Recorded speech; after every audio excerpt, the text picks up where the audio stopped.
कि एसएससी को लेकर कुछ मुद्दे हैं जो कि सॉल्व नहीं हो पा रहे हैं, उसके लिए आप लोग प्रोटेस्ट भी लगातार कर रहे हैं।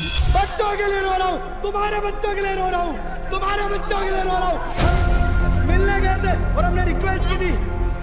तो सर हम चाहेंगे जो एसएससी का रियल मुद्दा है वो थोड़ा सा आप यहाँ पे हमें समझाएं कि क्या मेन मोटिव है, मतलब क्या दिक्कतें आ रही है एसएससी के अंदर। कम प्रॉब्लम होती तो इग्नोर किए जा सकते, प्रॉब्लम एक होती दो होती समझ में आता था, प्रॉब्लम इतनी है कि बर्दाश्त से बाहर। सर एक जो अभी आपने बताया कि जब टीचर्स बाहर आए तो उन्होंने बताया कि हमारा ये बात हुआ, तो ये अलग अलग सबका ओपिनियन था।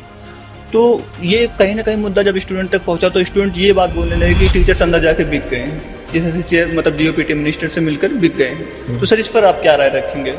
सर एक और एलिगेशन आप सबके ऊपर लगा, ये लगा कि जो परमिशन मिली हुई थी ये 5 बजे तक की मिली हुई थी, बट आप सबने ये बात ओपनली स्टूडेंट को बताया नहीं, आपने ये सच्चाई छुपाया कि जो ये परमिशन है ये 5 बजे तक है, और उस वजह से कई सारे स्टूडेंट को दिक्कतें हुई। मतलब वो आ गए, उनके पास जो रहने के लिए जगह नहीं था, उनको पता नहीं था कि 5 बजे तक ही प्रोटेस्ट हम कर सकते हैं, उसके बाद नहीं कर सकते। तो सर इस पर आप क्या बोलेंगे। कहाँ तक की लड़ाई करें, एसएससी से लड़े, सिस्टम से लड़े, बच्चों के लिए लड़े, और बच्चों के लिए लड़ने के बाद माहौल भी ऐसा सेट हो जाए फिर टीचर से भी लड़े। ये तो गलत है ना कि टीचर से क्यों लड़ना पड़े, और टीचर से माहौल भी ऐसा सेट करे, नहीं देखो ये गलत है। यही तो प्रॉब्लम है एक्चुअल में कि 15 साल में जो नहीं हो पाया, इन्होंने ऐसा क्या कंटेंट दे दिया, ऐसा क्या पढ़ा दिया, ऐसा क्या कर दिया कि 4 साल में उससे ज्यादा बच्चे इनसे जुड़े हुए।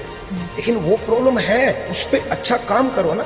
सर एक डिटेनिंग तो आपकी भी हुई थी, जो कि हम सब ने वीडियो देखा उसका, 31 जुलाई के दिन जो प्रोटेस्ट हुआ।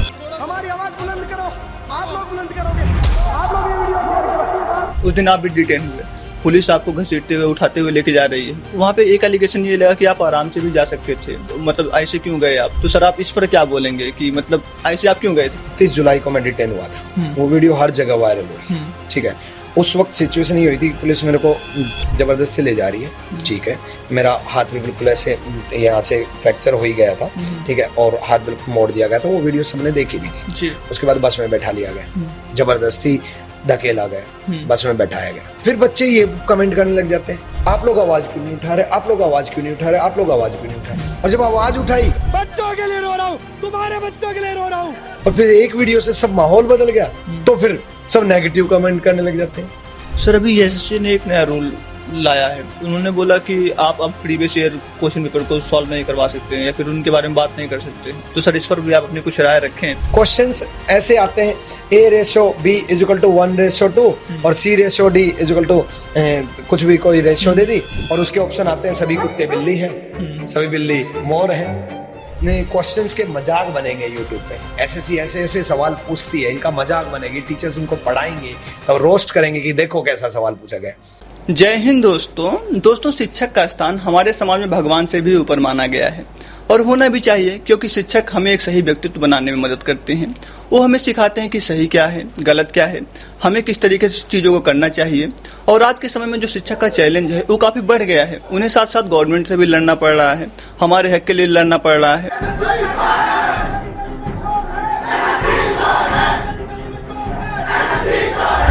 तो ये हमारे लिए बहुत ही अच्छी बात है कि हमारे शिक्षक हमारे लिए हमारे हक की लड़ाई लड़ रहे हैं। और आज के इस वीडियो में हम एक ऐसे शिक्षक के साथ बात करने वाले हैं जिनका नाम बहुत बड़ा है, और जितना बड़ा उनका नाम है उससे बड़ा उनका व्यक्तित्व है, और वो रैंकर गुरुकुल के फाउंडर हैं। मुझे लगता है कि आप समझ गए होंगे मैं किनकी बात कर रहा हूँ। मैं बात कर रहा हूँ द विक्रमजीत सर की। तो सर्वप्रथम सर आपको बहुत बहुत धन्यवाद कि आपने अपना बहुमूल्य समय हमें दिया। Thank you. सर हम चाहेंगे कि सर्वप्रथम आप बताएं हमें कि आपका एजुकेशनल बैकग्राउंड क्या रहा है और आपने खुद कौन कौन से एग्जाम क्वालिफाई किए हुए हैं, क्योंकि सर आप रीजनिंग के बहुत बड़े टीचर्स माने जाते हैं भारत के अंदर। तो सर थोड़ा सा आप बताएं, क्योंकि स्टूडेंट को ये जानना है कि आपने कौन कौन सा एग्जाम क्वालिफाई किया है, आपकी क्या एजुकेशनल बैकग्राउंड रही है। सबसे पहले मैंने ग्रेजुएशन की, और ग्रेजुएशन के दौरान ही मैंने कैट की प्रिपरेशन स्टार्ट कर दी थी, जो कि कैट जो MBA के लिए एडमिशन के लिए तैयारी करने के लिए कैट एक एग्जाम होता है जिससे IIM में एडमिशन होता है और बाकी भी कॉलेज में एडमिशन होता है। तो कैट की मैंने प्रिपरेशन की, और कैट की प्रिपरेशन के दौरान ही जब फाइनेंशियल कंडीशन इतनी खराब हो गई थी तो मैंने होम ट्यूशन स्टार्ट किया था। मेरी जब शुरुआत हुई थी, मेरे को आज भी याद है कि मेरा पहला स्टूडेंट 6ठी क्लास का और एक 9वीं क्लास का, 2 स्टूडेंट को मैं पढ़ाता था होम ट्यूशन। कैट की कोचिंग चलती थी और उनको होम ट्यूशन देता था। तो उसी दौरान मेरी रीजनिंग स्ट्रॉन्ग हुई, क्योंकि कैट में बड़ी हाई लेवल की रीजनिंग आती है, तो उस वजह से मेरा इंटरेस्टिंग सब्जेक्ट भी रीजनिंग बनता गया। मैथ्स भी था, इंग्लिश और बाकी सब्जेक्ट भी थे, लेकिन रीजनिंग कुछ ज्यादा ही मजा आता था। तो इसलिए मैंने रीजनिंग में कैट की प्रिपरेशन के दौरान ही पढ़ाना स्टार्ट कर दिया। और उस प्रिपरेशन के बाद मैंने कैट का एग्जाम भी दिया। साथ में घर वालों का ये भी था कि सोसाइटी का और घर वालों का कि भी सरकारी नौकरी भी होनी चाहिए जी। तो ग्रेजुएशन के बाद कैट की प्रिपरेशन के दौरान मैंने एक एसएससी सीजीएल, जो कि मैक्सिमम बच्चे तैयारी भी करते हैं जी। तो जिसको हम पढ़ाते भी हैं, तो एसएससी सीजीएल का फॉर्म भरा। उस वक्त प्री भी होता था, मेंस भी होता था और इंटरव्यू भी होता था। तो मैंने प्री दिया, मेंस दिया और एज ए कस्टम इंस्पेक्टर मैंने उस टाइम पे सिलेक्शन लिया। साथ में बैंक पीओ में मैंने एसबीआई पीओ और आईबीपीएस पीओ दोनों एग्जाम क्लियर किए। SSC CGL, IBPS PO, SBI PO, ये 3 मेरे एग्जाम क्लियर हैं। जी सर, ये स्टूडेंट को जानकर काफी खुशी होगी, क्योंकि सर कहीं ना कहीं स्टूडेंट के मन में ये सवाल होता है कि हम जिस शिक्षक से पढ़ रहे हैं वो क्या हमें पढ़ाने के लायक है। और आपने जैसा कि बताया, आपने कैट क्वालिफाई किया, सीजीएल क्वालिफाई किया, तो ये स्टूडेंट को आज जानकारी मिलेगी। क्योंकि मैं सर आपके ऊपर जब बीते रात ये कर रहा था तो मैंने देखा कई सारे एस्पिरेंट यही पूछते हैं कि सर की क्या क्वालिफिकेशन है, और आजकल लोग जानने के लिए उत्सुक भी रहते हैं। सर दूसरा प्रश्न हमारा ये है कि सर जैसा कि मैं आपका फैमिली बैकग्राउंड देख रहा था, तो आपके घर में 2-3 पीढ़ी से लोग आर्मी में हैं, और आपने भी शुरुआत में जब सपना देखा तो आर्मी में जाने का ही देखा, बट आप टीचिंग लाइन में आ गए। तो सर ये सफर किस तरीके से चेंज हुआ? नहीं, एक्चुअली मेरे दादाजी भी आर्मी से रिटायर्ड थे, मेरे पिताजी भी आर्मी से रिटायर्ड हैं, मेरा बड़ा भाई भी एयरफोर्स में है जी। तो 10th क्लास तक तो मतलब मेरे फैमिली में ये था कि भी मैं भी मतलब एनडीए किया, इसी फील्ड में, सीडीएस की इसी फील्ड में तैयारी करूं। मेरे माइंड में भी यही था क्योंकि मैं बैकग्राउंड यही था। लेकिन उसके बाद मैंने ये सोचा कि भी नहीं, 11th-12th में मैंने नॉन मेडिकल ली, आईआईटी की प्रिपरेशन की। फिर धीरे धीरे मेरे विचार बदले कि नहीं, कि आईआईटी की प्रिपरेशन के बाद कैट की प्रिपरेशन की, एमबीए किया जाए, और एमबीए करने के बाद मैं मतलब इंडिया में या कहीं पर भी मतलब एक अच्छी जॉब करूं। मेरा विजन यही था कि मैं एक अच्छी कंपनी में एक अच्छी जॉब करूं या एक अच्छी कंपनी बनाऊं। लेकिन उस दौरान मैंने टीचिंग स्टार्ट कर दी और टीचिंग में इतना मजा आ गया कि मेरे को सब कुछ मतलब साइड में लगने लग गया कि अगर मेरे को कोई बहुत बढ़िया जॉब का ऑफर मिलेगा तो मैं वो ना लेकर के सिर्फ टीचिंग करूंगा। भले ही पैसा कम कमाऊंगा लेकिन टीचिंग ही करूंगा, क्योंकि इससे मुझे ये लगा, जब मेरा पहला बच्चा सेलेक्ट हुआ था तब मुझे इतनी खुशी महसूस हुई थी, एक मतलब अलग ही प्राउड फीलिंग हो रही थी कि यार मैंने किसी एक की जिंदगी बदली। तो उसके बाद मैंने ये सोच लिया था कि मैं अब एक नहीं, लाखों की जिंदगी बदलने की कोशिश करूंगा। तो मैंने टीचिंग ही चूज किया कि मैं टीचिंग में ही रहूंगा जी। तो वो एक पहले स्टूडेंट का सिलेक्शन था जिसने मेरी सोच बदली कि नहीं, टीचिंग ही करनी है। जी सर, जैसा कि अभी आपने बहुत कुछ बताया हमें, हम चाहेंगे थोड़ा सा अपने टीचिंग जर्नी को स्टार्टिंग से बताएं कि आपने जब टीचिंग जर्नी स्टार्ट किया तो आपका सफर किस तरीके से रहा? तो टीचिंग जर्नी तो एज ए प्रोफेशन और एज ए बिजनेस जी, मैंने कभी शुरुआत की ही नहीं, मैंने कभी लिया ही नहीं। एक्चुअल में शुरुआत ऐसे हुई थी कि एक इंस्टीट्यूट था लक्ष्मी नगर में, छोटा सा इंस्टीट्यूट था जहां पर लगभग 50-100 स्टूडेंट पढ़ते थे। तो उनके रीजनिंग के जो टीचर थे वो पढ़ा रहे थे। ये एक्चुअल शुरुआत हुई थी मेरी कि वो पढ़ा रहे थे और पढ़ाते वक्त वो कुछ गलत पढ़ा गए जी। तो बच्चे बड़े कंफ्यूज हो रहे थे और वो कॉन्फिडेंस भी दिखा रहे कि नहीं यही सही है। तो मैंने अपना हाथ उठाया कि सर ये गलत है और मैं इसको साबित कर सकता हूँ ये गलत है। तो उसने मेरे से एक क्वेश्चन किया कि आप मेरे से बेहतरीन पढ़ा सकते हो। मगर सर मैं आपसे बेहतरीन नहीं पढ़ा सकता, लेकिन मैं ये साबित कर सकता हूँ ये गलत है। उन्होंने मेरे को कहा कि आ जाओ साबित करो इसको गलत है, और मैंने बोर्ड पे साबित भी कर दिया। और अल्फाबेट टेस्ट ही था और मेरा सबसे फेवरेट टॉपिक, बच्चे सबसे ज्यादा पसंद भी अल्फाबेट टेस्ट को करते हैं जी। इतनी जल्दी याद कराना।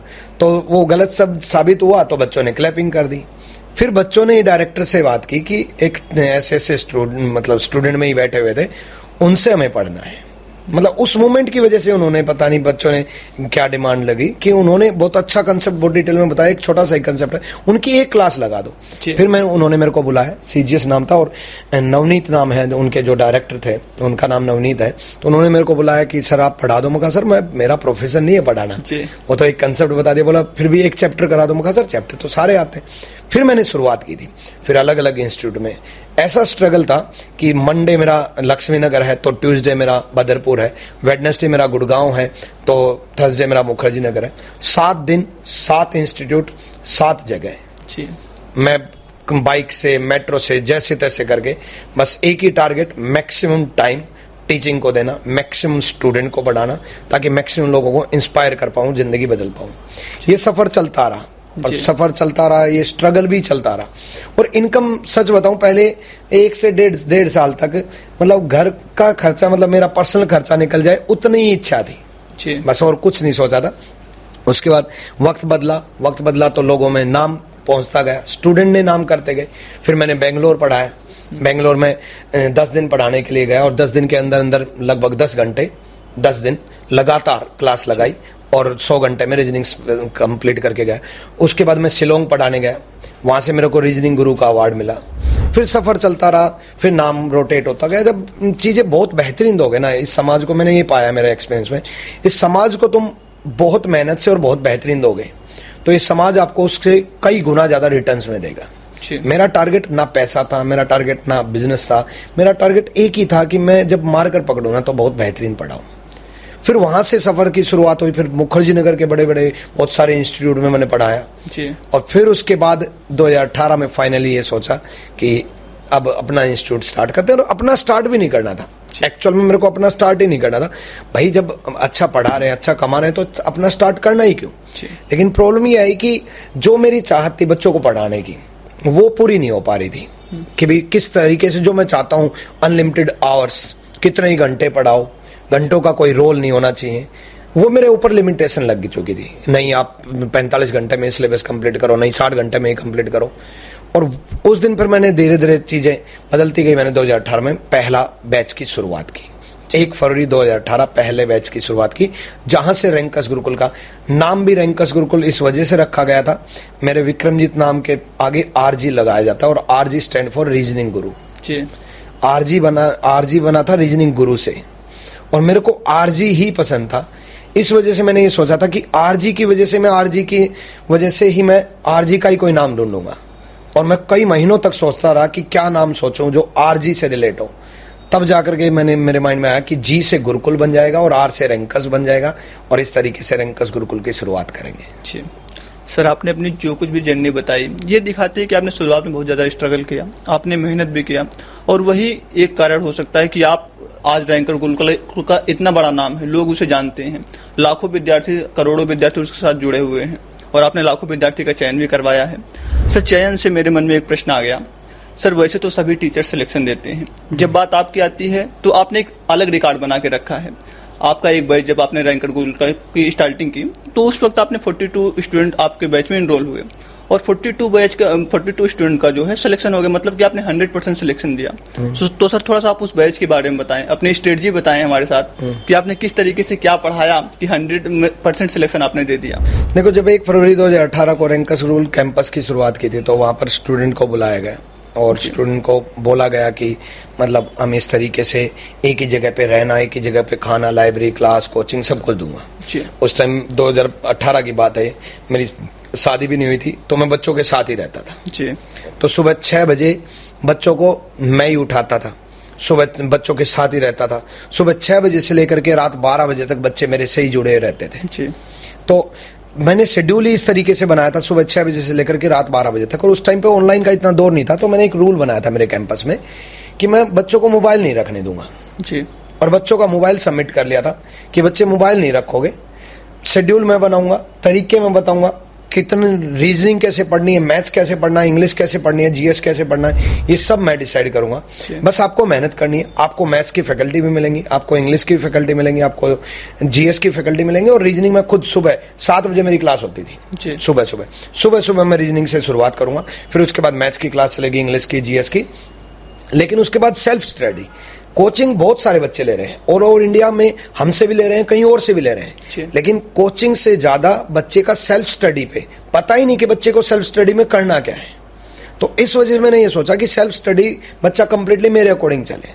तो बच्चों का मोबाइल जमा हो गया, तो बच्चों को एक माइंडसेट बन गया कि यार अलग ही माहौल होगा। तो पहले बैच में मुझे तो लगा था कि 400-500 बच्चे आएंगे, लेकिन नहीं, 42 स्टूडेंट आए, पर कोई दिक्कत नहीं थी, खुश था। क्यों खुश था कि मैंने ये सोचा था कि ये 42 बच्चे आए हैं, मैं इन 42 बच्चों का सिलेक्शन कराऊंगा, चाहे कितनी भी मेहनत करनी पड़े, इन 42 स्टूडेंट की मेहनत करके सिलेक्शन करवाऊंगा। बच्चे भी बड़े मेहनती थे, तो उन 42 बच्चों पे मेहनत की, बच्चों ने भी मेहनत की, उनको मैथ्स की फैकल्टी, इंग्लिश की फैकल्टी, GS की फैकल्टी प्रोवाइड की, रीजनिंग मैंने खुद पढ़ाई। उसके बाद सेल्फ स्टडी और रूटीन बनाने पे बहुत फोकस किया। साथ में मैं खुद रह रहा था, तो बच्चे ये सो रहे थे कि गुरुजी भी यहीं सोते हैं, ऑफिस में ही सोता था, सुबह 6 बजे मैं उठाने चला जाता था। उस टाइम पे फेसबुक पे मेरी एक वीडियो भी वायरल हुई थी कि मैं बच्चों को उठा रहा हूँ, है ना, और खुद जगा रहा हूँ। तो बच्चों के साथ ही रहना खाना सब कुछ। तो बच्चे खुद भी देख रहे थे कि सर मेहनत हमारे साथ रह करके कर रहे हैं। तो मैंने ठान लिया था कि इन 42 बच्चों का सिलेक्शन कराना है। उन 42 में से आज ऑन रिकॉर्ड है कि 42 के 42 बच्चों के पास सरकारी नौकरी है। उन 42 बच्चों में से एक बच्चा ऐसा भी है जो आज मेहनत करके रोड डिपार्टमेंट तक पहुंचा है। 42 बच्चों में से ऐसे बच्चे भी हैं जो मैक्सिमम इंस्पेक्टर पोस्ट पे, सब इंस्पेक्टर पोस्ट पे, असिस्टेंट पोस्ट पे, बहुत अच्छी अच्छी पोस्ट पे गए हैं। कई बच्चों ने यूपीएससी चूज किया और यूपीएससी में भी बहुत जल्द, उन्हीं 42 बच्चों में से बहुत जल्दी यूपीएससी में भी सिलेक्शन दिखेंगे। तो वो 42 बच्चे ऐसे हैं कि जहां से मेरी शुरुआत हो गई थी कि हाँ सर ने मेहनत की और उन्होंने भी पूरी मेहनत की, सारा सिलेक्शन लिया। जी सर, 100% रिजल्ट, मैं बड़ा खुश हुआ और इंडिया में पहली बार ऐसा हुआ है कि 100% selection. Sir Aditya Ranjan sir भी उसी बैच से थे? हाँ बिल्कुल, आदित्य रंजन सर भी उसी बैच से थे। वे उन्हीं 42 बच्चों में आदित्य रंजन सर थे जिन्होंने as a excise inspector selection लिया। और मतलब वो दौर, जैसे सबसे पहले मैं इंस्पेक्टर बना 2012 में, तो वो दौर शुरू होता गया कि इंस्पेक्टर हैं, इंस्पेक्टर बनाएंगे, और वो आज भी है। तो उनका भी as a inspector, as a excise inspector post पर सिलेक्शन हुआ था। बहुत लोगों ने इस बात पे बहुत नेगेटिविटी फैलाने की कोशिश की। एक बार फिर बता देता हूं, इंस्पेक्टर पोस्ट पर सिलेक्शन हुआ था और इंस्पेक्टर है, इंस्पेक्टर बनाएंगे। जी सर, कोविड-19 का एक ऐसा समय था जो महामारी था, मतलब लोग दिल्ली छोड़ के जा रहे थे। लोगों को लगता था अगर हम दिल्ली में रहेंगे तो बच नहीं पाएंगे, बट आपने कुछ उल्टा ही किया, आप अपने घर से दिल्ली वापस आ गए। तो सर इसके पीछे आप थोड़ा सा कारण बताएं कि आपने ऐसा क्यों किया था? देखो, उसके बाद 18 से लेकर के 20 तक तो कोविड जब तक नहीं आया था तब तक, मतलब 19 तक, तब तक कैंपस में ही चलता रहा। फिर एकदम से कोविड आया। तो कोविड जब बिल्कुल शुरुआत हुई थी तब तो ये लगा था कुछ दिन की बात है, चला जाएगा, लेकिन बढ़ता गया। उस टाइम पे जो वीडियोज, चाइना की स्पेशल वीडियोज जब वायरल हो रही थी, तो उस टाइम पे ऐसा डर बैठ गया था कि यार कोविड में तो मतलब पता नहीं क्या हो जाएगा। तो इंस्टीट्यूट बंद, कैंपस बंद, सब कुछ बंद। ऑफलाइन में मुखर्जी नगर रीजनिंग स्पेशल पढ़ाता था, वो भी बंद। मैं अपने गांव चला गया, सब अपने गांव चले गए, तो अपने गांव में ही था। तो उस टाइम मोदी जी की एक अनाउंसमेंट हुई कि 8 बजे ही अनाउंसमेंट हुई, और वो 8 बजे ही अनाउंसमेंट करते हैं, चाहे नोटबंदी हो चाहे कोविड की हो।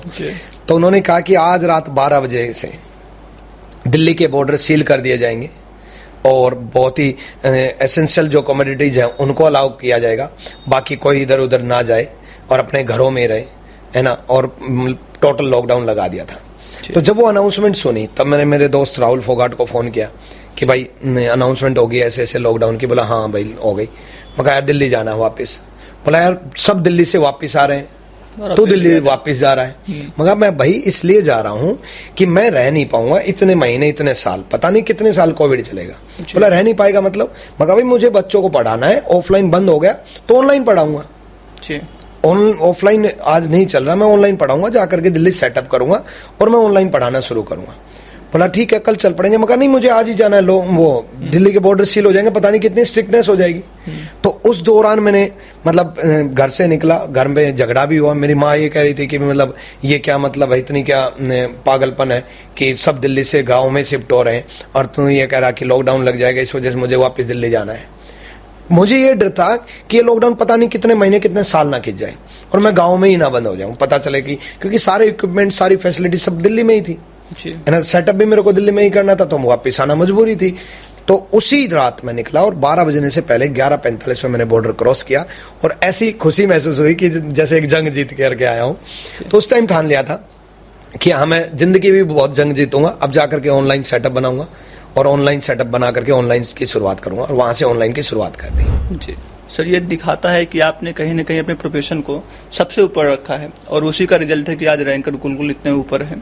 सर यहाँ पे एक प्रश्न मेरा ये है कि सर आज रैंकर गुलगुल का बहुत बड़ा नाम है, लाखों करोड़ों एस्पिरेंट उसे जानते हैं। तो सर ऐसे में कभी आपको इस बात का ईगो आता है कि मैं रैंकर गुरुकुल का फाउंडर हूँ? कभी आप शीशे में अपने आप को देखते हो तो आपको ऐसा लगता हो ईगो काइंड का? तो सर ऐसा कुछ है? नहीं, देखो मुझे ऐसा लगता है कि ये ईगो वर्ड और मैं जी ये आता सब में। ऐसा नहीं है कि मेरे में नहीं आता या किसी और में नहीं आता, सब में आता है। सबसे बड़ी बात है कि इसको कंट्रोल कैसे करना है जी। और उसको जिसने सीख लिया ना, वो मुझे लगता है कि देश पर नहीं दुनिया पर भी राज कर सकता है कि इस ईगो और इस मैं को कंट्रोल कैसे करना है। और ईगो से ना मेरे को हमेशा ईगो की जो डेफिनेशन है वो ई से एवरीथिंग और गो से गो। जी। तो ईगो हमेशा मेरे को ये लगता है एवरीथिंग गो, जिस दिन ईगो आई उस दिन एवरीथिंग गो, मतलब सब कुछ चला जाएगा। जी। मैं जिस दिन आया ना तो उस दिन सब खत्म है, उस दिन सारी चीजें खत्म है। ये मेरे माइंड में सेट है कि जिंदगी में कभी भी मैं नहीं आना चाहिए, ईगो नहीं आनी चाहिए कि मैंने कुछ किया। दूसरी चीज मुझे ये लगता है कि ईगो जो आती है ना वो तब आती है जब किसी इंसान का टारगेट अचीव हो जाता है। जी। जैसे मान लो हो सकता है किसी को इंस्पेक्टर बनना है, इंस्पेक्टर बनने के बाद ईगो आ जाए। यूपीएससी करना है तो यूपीएससी के बाद ईगो आ जाए। बिजनेस में मान लो कुछ अचीव करना, वो अचीव करने के बाद ईगो आ जाए। तो मेरे जो टारगेट है वो तो अभी अचीव हुए नहीं। मतलब सही बताऊं कि मेरे जो टारगेट है उसका 1% अचीव हुआ है जी। अभी 99% पेंडिंग है। तो ईगो आ ही कैसे सकता है? और वो 99 कवर करने में ये जन्म तो पूरा लग जाएगा। इसलिए मैंने ये जीवन दान दे दिया कि वो मेरे 100% सपने पूरे करने हैं और बच्चों के भी सपने पूरे करने हैं। सारे बच्चों का मतलब कामयाबी मिले, सिलेक्शन भी हो, कामयाबी मिले। जिनका सिलेक्शन ना हो उनको किसी और फील्ड में कामयाबी मिले। मेरा जब भी भगवान के सामने सर झुकता है तो एक ही बात कि मेरे स्टूडेंट का सिलेक्शन हो ना हो तो कामयाबी मिले और खुशियां मिले। तो मेरे टारगेट बड़े हैं अभी। अब जब टारगेट बहुत सारे अचीव हो जाएंगे तो हो सकता है मेरे अंदर भी आ जाए। तो आप लोग संभाल लेना कि नहीं सर आप लोगों में ऐसा हो गया। तो मैं ट्रैक पे आता रहूंगा। मैं कोशिश करूंगा कि ईगो कभी भी जीवन में ना आ पाए और हमेशा ऐसे बना रहूं कि जैसे शुरुआत की थी तब से लेकर के आज तक ऐसा हूं, ऐसा ही रहूं मैं। जी सर, आपसे रिलेटेड बहुत सारे प्रश्न हमारे पास हैं जो कि हम आपसे आगे करेंगे। बट सर उससे पहले एक महत्वपूर्ण मुद्दा जो कि हम पिछले कई महीनों से देख रहे हैं, ये एसएससी प्रोटेस्ट को लेकर कि एसएससी को लेकर कुछ मुद्दे हैं जो कि सॉल्व नहीं हो पा रहे हैं। उसके लिए आप लोग प्रोटेस्ट भी लगातार कर रहे हैं। तो सर हम चाहेंगे जो एसएससी का रियल मुद्दा है वो थोड़ा सा आप यहाँ पे हमें समझाएं कि क्या मेन मोटिव है, मतलब क्या दिक्कतें आ रही है एसएससी के अंदर। देखो एसएससी की जितनी भी प्रॉब्लम्स हैं वो स्टूडेंट्स को तो मैक्सिमम मालूम ही है और इवन मतलब स्टूडेंट को क्या मुझे लगता है कि देश दुनिया को भी मालूम है। क्योंकि ऐसे चाहे नेशनल मीडिया हो चाहे सोशल मीडिया हो, हर जगह इसकी आवाज उठी है। नीतीश राजपूत ने इसका वीडियो बनाया है, प्रोफेसर ऑफ हाउ ने इसका वीडियो बनाया है और कितनी नेशनल मीडिया ने इसका आवाज उठाया है। और क्योंकि ये ऐसा क्यों हुआ? क्योंकि छोटी मोटी प्रॉब्लम होती, कम प्रॉब्लम होती तो इग्नोर किए जा सकती थी। प्रॉब्लम एक होती, दो होती, समझ में आता था। प्रॉब्लम इतनी है कि बर्दाश्त से बाहर है। एक बच्चा तैयारी करता है, तैयारी करके ये सोचता है कि भी मैं इंस्पेक्टर बनूंगा और एग्जाम क्लियर करूंगा और वो एसएससी का टारगेट बना करके तैयारी करता है। और दिन रात मैंने देखा है अपने कैंपस में, अभी भी मतलब लगभग स्टूडेंट हैं और कैंपस में जो स्टूडेंट है वो तैयारी सामने बैठ करके हमारे साथ ही तो रहते हैं। कैंपस अभी भी चलता है। मेरा ड्रीम प्रोजेक्ट आज तक बंद नहीं हुआ और आगे भी कभी बंद नहीं करूंगा। तो कैंपस में हम सामने, एक होता है कि जिस बच्चे को कोचिंग दे दी, घर पे पढ़ाई कर रहा है नहीं कर रहा हम नहीं पता, लेकिन कैंपस में तो हमारे बच्चे सामने ही रहे। तो दिख रहा है मेहनत कर रहे हैं, इतनी मेहनत कर रहे हैं कि बच्चा लाइब्रेरी में 12-12 घंटे बैठा है। अब वो बच्चा 1-1 साल तक ऐसी मेहनत करने के बाद पता चलता है कि उसका एग्जाम कहीं आज यहां से 1000 किलोमीटर दूर है, बर्दाश्त कर लेगा वो भी। एग्जाम सेंटर पर पहुंचता है और पहुंचने के बाद पता चलता है एग्जाम कैंसिल। और जिनका एग्जाम कैंसिल नहीं हुआ वो एग्जाम सेंटर में जैसे तैसे करके घुस जाता है। अंदर बैठता है तो अंदर इतनी सारी प्रॉब्लम, सर्वर की प्रॉब्लम, माउस की प्रॉब्लम, क्वेश्चंस की प्रॉब्लम। स्टेनो में 3 ऑप्शन, 4 ऑप्शन का क्वेश्चन है। मैथ्स में नहीं, रीजनिंग में मैथ्स पूछ रहा है जो कि स्टेनो में मैथ्स नहीं आता। कोई उलुल जुलुल कुछ भी क्वेश्चन बना दे रहा है। ठीक है, रीजनिंग में जब लगा कि स्टेनो और फेज 13 में लेवल हाई हो गया तो रीजनिंग में अब सीजल में ऐसे ऐसे लेवल है, ऐसा पूछ लिया 1 2 3 4 5 नेक्स्ट क्या होगा? 6। ABCDEF के बाद क्या आएगा? जी, मतलब लेवल गिरा रहा है तो इतना गिरा रहा है और कहीं लेवल उठा रहा तो इतना उठा रहा है कि 58 में भारत ने किसी एक देश के साथ एक, मतलब उस देश का नाम भी लिख रखा है कि एक सीरीज खेली थी। उस सीरीज के एक टेस्ट में, एक मैच में कौन से स्टेडियम में वो मैच हुआ था। मतलब जब डेप्थ लेवल में जा रहा तो इतना जा रहा है। मतलब कोई एग्जाम का तो कोई पैटर्न और लेवल रहा नहीं, लेकिन उसके अलावा भी चलो वो भी बर्दाश्त कर लेगा बच्चा। एग्जाम कम से कम अच्छे से कंडक्ट तो हो। कंडक्ट कराने में इतना बड़ा फेलियर है कि स्टेनो के जैसे एक मात्र इतने सबसे कम बच्चे, इतने कम बच्चों के एग्जाम में भी वो कह रहे हैं कि 55,000 बच्चों का दोबारा पेपर लेना पड़ रहा है। लेकिन बस एसएससी की जिद कि नहीं सारी प्रॉब्लम सुधर जाएंगी इस उम्मीद में। कब तक उम्मीद में बैठे? बच्चे भड़के, बच्चे परेशान हुए तो टीचर्स को साथ देना पड़ेगा। टीचर्स क्या है? पेरेंट्स के समान। तो अपने बच्चे की प्रॉब्लम आएगी तो टीचर तो साथ देंगे। जी, मतलब कि सर हम ये बोल सकते हैं कि एकदम बेसिक दिक्कतें आ रही है एसएससी के अंदर। बिल्कुल बिल्कुल। जी, सर इसी को मतलब इन्हीं सब मुद्दों को लेकर 2-3 प्रोटेस्ट भी हमें देखने को मिले हैं। मैं एक प्रोटेस्ट पे बात करना चाहूंगा। सर एक हम प्रोटेस्ट देखते हैं 31 जुलाई को, जो कि केवल टीचर्स का था। टीचर्स एक जगह एकजुट होते हैं, वो इस बात मतलब कुछ उनका पॉइंट्स था कि मतलब ये ठीक होना चाहिए, इसको लेकर ये मतलब आंदोलन काइंड का करते हैं। तो सर क्या उस टाइम आप लोग पॉइंट बना के गए थे? आपकी क्या जितने भी प्रोटेस्ट हुए हैं या जितनी भी आवाज उठी है वो सब अल्टीमेटली टारगेट एक ही रहा है जी। चाहे वो 31 जुलाई का प्रोटेस्ट हो, चाहे वो रामलीला मैदान का प्रोटेस्ट हो, है ना, जितने भी आवाज उठी हैं वो सारी के सारी अल्टीमेटली स्टूडेंट का भला चाहते हैं। बिल्कुल। 31 जुलाई को भी सारे टीचर्स मिले, यही तो चाहते थे कि प्रॉब्लम डीओपीटी मिनिस्टर के सामने रख दी जाए जी। हमने ऐसा नहीं कि सीधा हम डीओपीटी मिनिस्टर के पास पहुंच गए या सीधा हम प्रधानमंत्री के पास पहुंच जाए। हमने पहले एसएससी चेयरमैन से मुलाकात की, चेयरमैन ने मुलाकात नहीं की तो पहले डायरेक्टर से मुलाकात की, डायरेक्टर के बाद प्रॉब्लम सोल्व नहीं हुई तो एसएससी चेयरमैन से मुलाकात की, और एक बार नहीं 2 बार मुलाकात की, तब भी समस्या का समाधान नहीं हुआ। तो एसएससी किसके अंडर आता है? डीओपीटी के अंडर। अब डीओपीटी के अंडर आता है तो हम किससे मिलेंगे? डीओपीटी मिनिस्टर से। तो जब एसएससी से मिलने के, एसएससी चेयरमैन मिलने के बाद भी और आश्वासन देने के बाद भी एसएससी चेयरमैन ने सारी समस्याएं सुनी, और समस्याएं में से 80% समस्याएं उनको मुंह जुबानी याद है जी। हमारी जब मीटिंग हुई तो 80% जो मुंह जुबानी याद है कि हाँ ये मैंने भी देखा, ये समस्या है, ये समस्या है, भाई उनका समाधान करो ना। उसके बाद समाधान नहीं हुआ तो मजबूर कहाँ मिलेंगे? डीओपीटी मिनिस्टर से।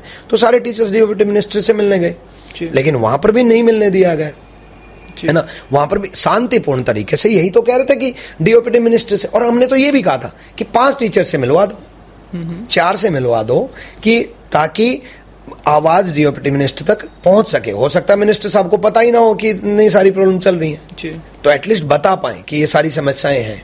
तो उस दिन भी मुलाकात नहीं हो पाई, जिसकी वजह से टीचर्स डिटेन भी हुए, सारे टीचर्स डिटेन कर लिए गए, कोई नजफगढ़ थाने में, कोई नरेला के पास, कोई गुड़गांव के पास, अलग अलग बसों में छोड़ दिए गए। जी सर, डिटेनिंग से रिलेटेड एक क्वेश्चन है, पर उससे पहले मैं एक प्रश्न पूछना चाहूंगा। सर आपने बताया कि डीओपीटी मिनिस्टर से मुलाकात नहीं हुई, और 4 जुलाई को मतलब 4 अगस्त के दिन कुछ टीचर्स मतलब 3-4 टीचर्स का समूह था, वो जाके डीओपीटी मिनिस्टर से मिले, वहां पे उन्होंने अपनी बातों को रखा भी, और वहां पे कहीं ना कहीं लग रहा था कि जो बातों को उन्होंने सुना है, समझा है, और कहीं ना कहीं पॉजिटिव रिजल्ट आने वाला है, बट ऐसा कुछ हुआ नहीं। तो सर थोड़ा सा आप बताएं कि जो 4 अगस्त के दिन मुलाकात हुआ वहां पे क्या फेलियर रहा, और आप वहां पे क्यों नहीं गए? देखो 4 अगस्त को जो मुलाकात हुई, टीचर्स कोई भी हो, सारे टीचर्स अल्टीमेटली स्टूडेंट का भला चाहते हैं जी, है ना। और टीचर्स में 4 अगस्त को अगर मुलाकात हुई, हमारी भी मुलाकात होती, किसी और की भी मुलाकात होती, 4 की जगह 40 की भी मुलाकात होती, हर कोई जो समस्याएं थी वो सामने रखते, उन्होंने भी रखी होगी जी, ठीक है, और मिनिस्टर साहब ने सुनी भी होगी। बस ये है कि मुझे जो लगता है कि और डेडिकेशन के साथ मतलब सामने रखी भी होगी, बट जब बाहर निकलने के बाद मतलब अल्टीमेटली ये होना चाहिए था, मैसेज जो होना चाहिए था, एक तो यूनिटी का मैसेज होना चाहिए था कि भी मतलब एक ही मैसेज, एक तो मैसेज अलग अलग आ रहे थे, किसी एक टीचर से कोई मैसेज आ रहा है तो किसी एक टीचर से कोई मैसेज आ रहा है, और मत भी सेम नहीं थे। दूसरा एक कि भी हमने बातें रखी, लेकिन बातें अभी मानी नहीं गई है, आश्वासन दिया गया, मानी नहीं गई है, ऐसा नहीं, मतलब एक ऐसा फील आ रहा था कि क्लियर मैसेज नहीं जा रहा था कि एक सेलिब्रेशन टाइप की जीत हो गई हो, जैसे मुलाकात ही जीत हो।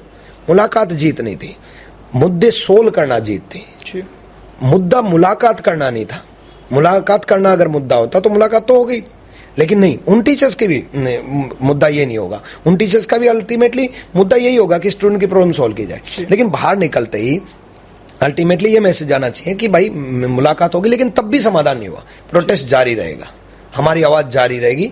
और अभी कोई और किसी टीचर से कुछ मतलब मैसेज जा रहा है, किसी टीचर से कुछ मैसेज जा रहा है, जिसकी वजह से जो भी मिसअंडरस्टैंडिंग हुई, जो भी गलत फहमियां पैदा हुई, वो सब होती गई।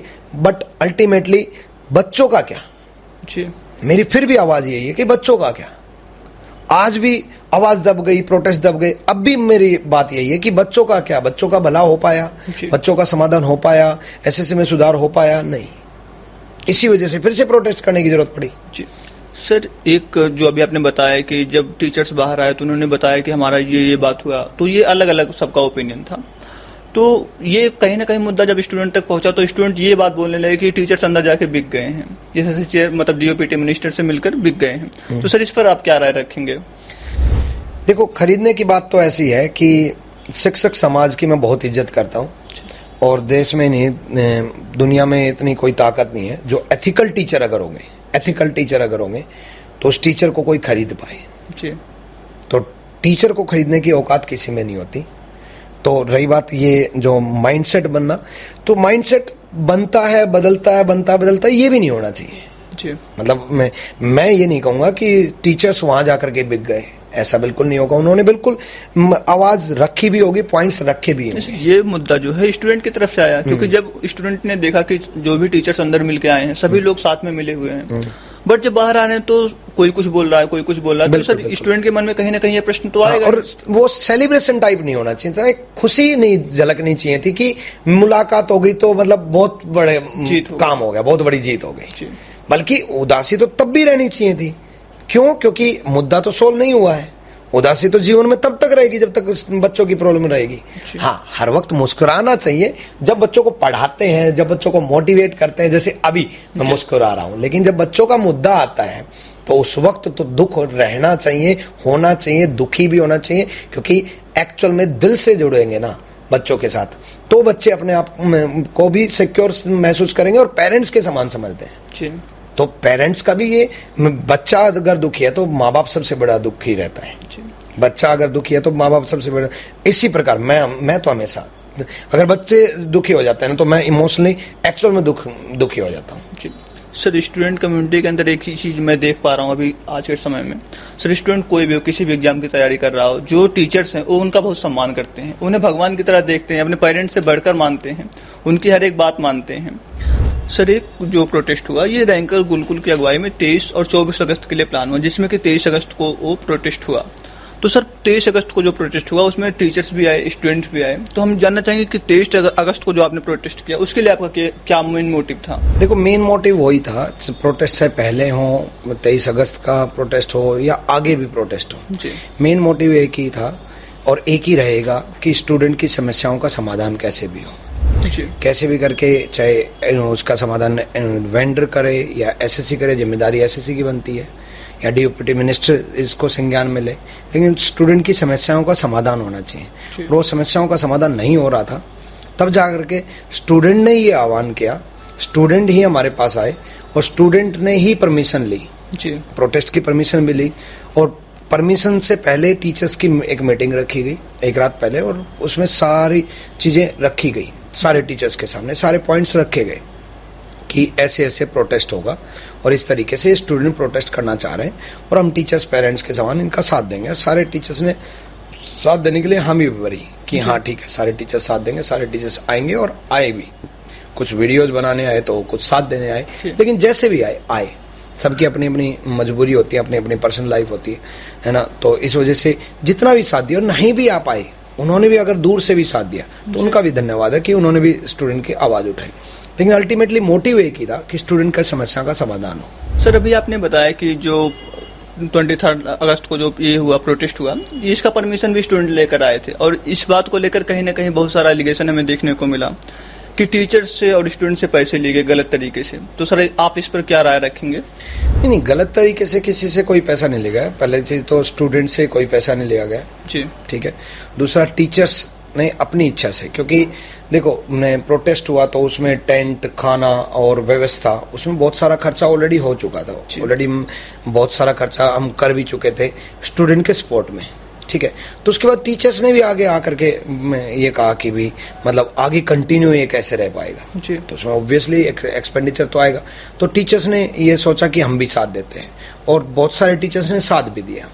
लेकिन उसके बाद मतलब इसको कंट्रोवर्सी करके इसको इस तरीके से मोल्ड कर दिया गया कि बातों की कला से इस तरीके से माहौल बदलने के, मतलब ऐसे प्लान तरीके से मोल्ड कर दिया गया कि मतलब हर चीज को गलत साबित करना, एक ही उद्देश्य कि हर चीज गलत है, हर चीज को गलत साबित करना। और जब ये पॉइंट उठा तब हमने उन स्टूडेंट को भी कहा कि जिस टीचर ने जितना पैसा दिया उस टीचर को उतना पैसा वापिस, भले ही वो जो खर्चा आया उसका जैसे भी करके, मतलब हम पूरे दिल से स्टूडेंट का, चाहे प्रोटेस्ट हो चाहे बाकी लीगल फाइट हो, उस हर चीज में हमेशा साथ थे, हमेशा साथ हैं और हमेशा साथ रहेंगे। लेकिन अगर ऐसा एलिगेशन लगता है और वो भी स्टूडेंट के ऊपर लगता है कि उन स्टूडेंट ने परमिशन ली और उन्होंने टीचर्स से पैसा लिया, तो टीचर्स ने खुद अपने मन से कंट्रीब्यूट किया जी। उसके बाद भी हमने ये आवाज उठाई कि वापिस करो, कि अगर पैसा ही इतना इंपॉर्टेंट है कि जिसके ऊपर भी क्वेश्चन मार्क खड़ा हो जाता है तो वापिस करो। उन स्टूडेंट को कहा कि सबका पैसा बिल्कुल ऑन रिकॉर्ड है, क्योंकि कोई भी ब्लैक मतलब कैश में कुछ भी नहीं, सारा अकाउंट में ट्रांसफर हुआ, उन स्टूडेंट के अकाउंट में ट्रांसफर हुआ है, तो वो ऑब्वियसली सारी एंट्री भी है और सारी एंट्री है तो अकाउंट में वापस भी जा सकता है, तो ऑब्वियसली वापस भी जाएगा। तो इस वजह से उसी टाइम और स्टूडेंट ने भी हाँ भर दिया, हाँ सर नहीं चाहिए, ठीक है। जो टीचर्स अगर कोई कंट्रीब्यूट करके प्रोटेस्ट में एक मदद के तौर पे अगर टीचर पेरेंट्स के समान कंट्रीब्यूट कर रहे हैं और उसके बाद भी क्वेश्चन मार्क खड़ा हो रहा है, तो हमें ऐसा पैसा चाहिए ही नहीं। उन स्टूडेंट ने भी यही कहा। तो सर कहीं ना कहीं ये आपकी तरफ जो स्पष्टीकरण आया है ये स्टूडेंट को पता होना चाहिए, क्योंकि मतलब उनको एक साइड पता चला कि आपके ऊपर एलिगेशन। बिल्कुल, ग्रुप में मैंने ये बोला कि अगर पैसे की ऐसी बात है ना तो मैं अपनी जेब से दे दूंगा भाई जी, ठीक है, कि भी ऐसा नहीं होना चाहिए कि मतलब पैसे के ऊपर भी क्वेश्चन मार्क खड़ा हो जाए। हर चीज को ऐसा गलत माइंडसेट नहीं बनवाना चाहिए ना बच्चों के माइंड में। बच्चे क्या है कि बच्चे एक बात सुनते हैं, उसको सुन करके पहाड़ बना लेते हैं, अरे ऐसा हो गया पता नहीं, और वर्ड्स में ऐसे करोड़ों रुपए बोल दिए जाते हैं, है ना। जबकि एंट्री जो स्टूडेंट ने पूरी ऑन मीडिया प्रेस कॉन्फ्रेंस में एंट्री दिखाई कि कितना कितना कहाँ से किस किस टीचर से कितना कितना पैसा है, और उस टीचर को उतना उतना उनके अकाउंट में वापस जाएगा, ये प्रेस कॉन्फ्रेंस में ही बोला। मतलब कि पैसा वापस भी कर दिया गया। तो स्टूडेंट का इतना ज्यादा क्लैरिफिकेशन, और वो भी प्रेस इंडिया क्लब में प्रेस कॉन्फ्रेंस करके ये क्लैरिफिकेशन दे दिया गया। लेकिन फिर भी प्रेस क्लब इंडिया में जो प्रेस कॉन्फ्रेंस हुई उसको हो सकता है स्टूडेंट ने सारे स्टूडेंट ने ना सुना हो, लेकिन बस मतलब किसी एक टीचर के द्वारा सिर्फ ये साबित करना कि नहीं हर चीज गलत है, तो ये तो नहीं ना। और सिर्फ इस वजह से कि मतलब बच्चों ने शुरुआत की, हमने शुरुआत की, तो इस वजह से, तो ये तो वजह नहीं होनी चाहिए जी। अपना पर्सनल हित कभी भी नहीं होना चाहिए किसी भी टीचर का जी।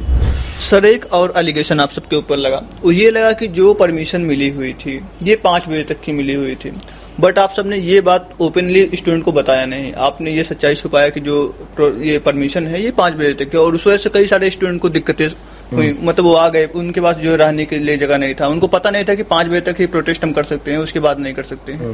तो सर इस पर आप क्या बोलेंगे? अब देखो, जो बच्चे दूर बैठे, जो बच्चे प्रोटेस्ट में नहीं आए, वो इस एलिगेशन को सुनेंगे, जैसे आपने भी सुना, वो तो यही मानेंगे कि यार बच्चों को बताया नहीं गया। जबकि वहां पर जो महिला अधिकारी थी उन्होंने स्टेज पे आकर के बाकायदा उन्होंने आकर के बात की, बहुत रिस्पेक्टफुल तरीके से बात की कि पहले स्टूडेंट को स्टेज से हटाओ, उसके बाद मुझे सिर्फ टीचर से बात करनी है। टीचर से बात की कि ये परमिशन 5 बजे की, हम कहा बिल्कुल है। फिर हमने कहा कि मैम ये जो बच्चे हैं ये बहुत दूर दूर से आए हैं, अभी 5 बजे के बाद कहाँ जाएंगे और इनकी व्यवस्था क्या होगी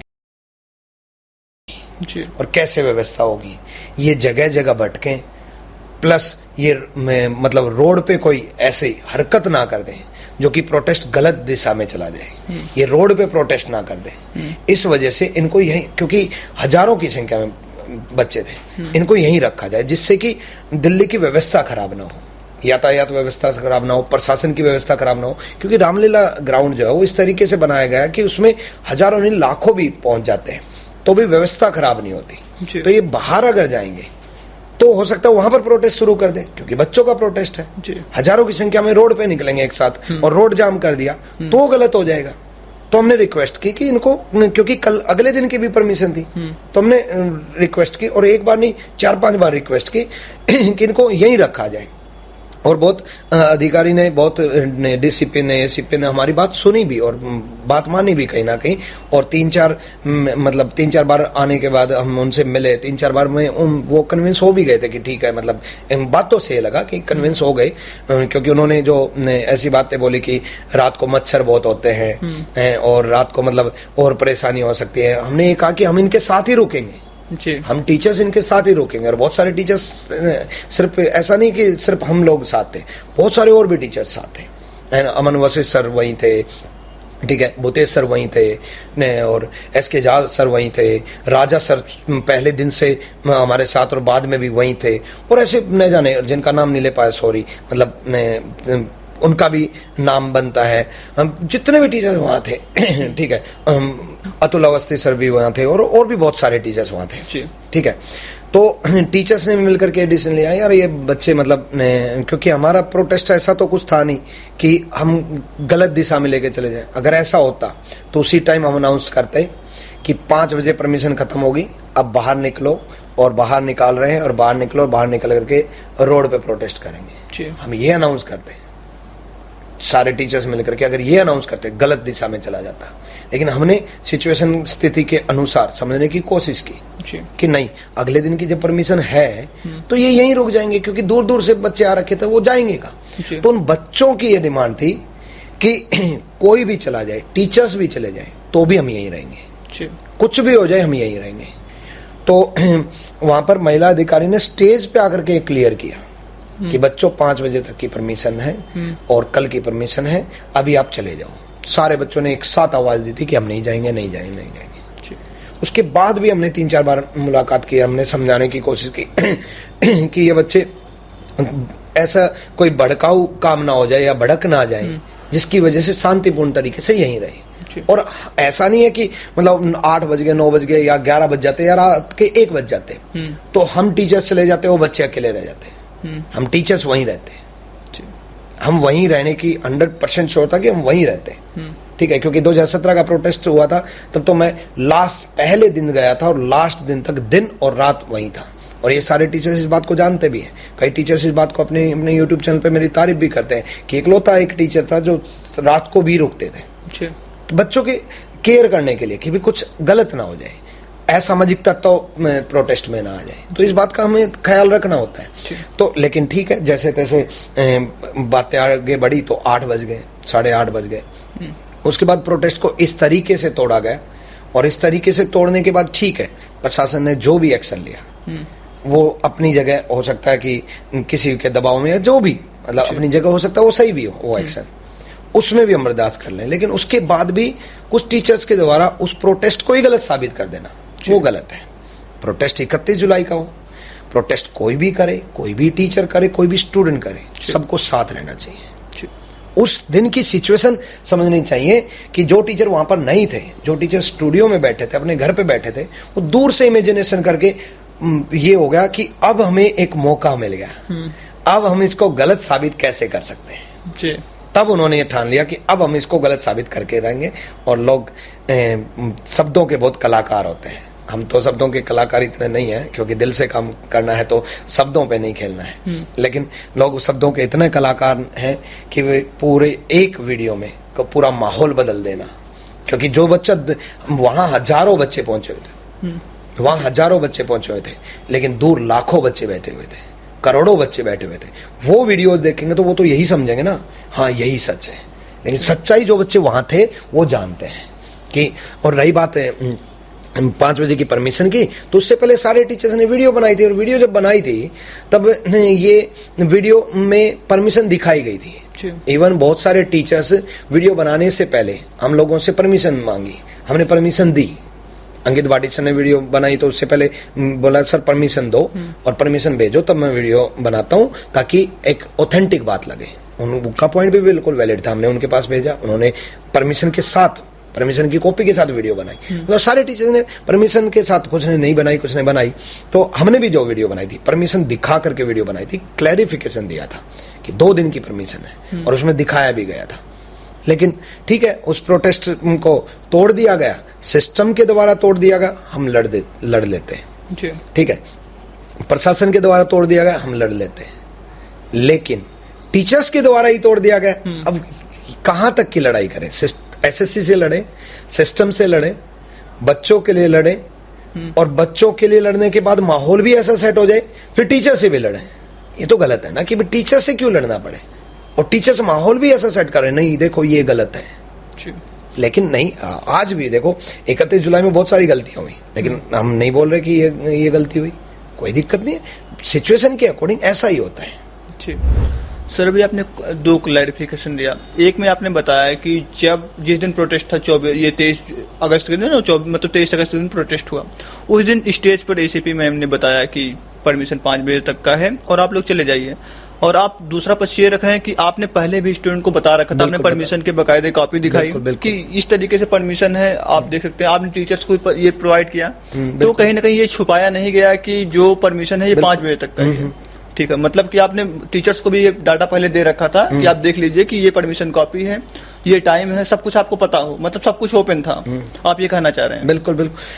जब प्रोटेस्ट खत्म हो उसके बाद टीचर्स में 2 स्प्लिट हो गए, एक हमारे अगेंस्ट, एक हमारे सपोर्ट में। तो जितने टीचर्स हमारे अगेंस्ट थे उससे ज्यादा टीचर्स हमारे सपोर्ट में थे। हमारे अगेंस्ट में अगर 4 टीचर्स में 5 टीचर्स ने वीडियो बनाई तो हमारे सपोर्ट में 10 टीचर ने वीडियो बनाई। भूतेश सर ने वीडियो बनाई, अमन वशिष्ठ सर ने वीडियो बनाई, 10 से 15 टीचर्स ने, राजा सर ने वीडियो बनाई, 10 से 15 टीचर ने हमारे सपोर्ट में वीडियो बनाई कि नहीं, यहाँ ये गलती नहीं हुई है और ना गलत है, गलत माइंडसेट बनाया जा रहा है सिर्फ इस वजह से कि आपस में कंपटीशन है।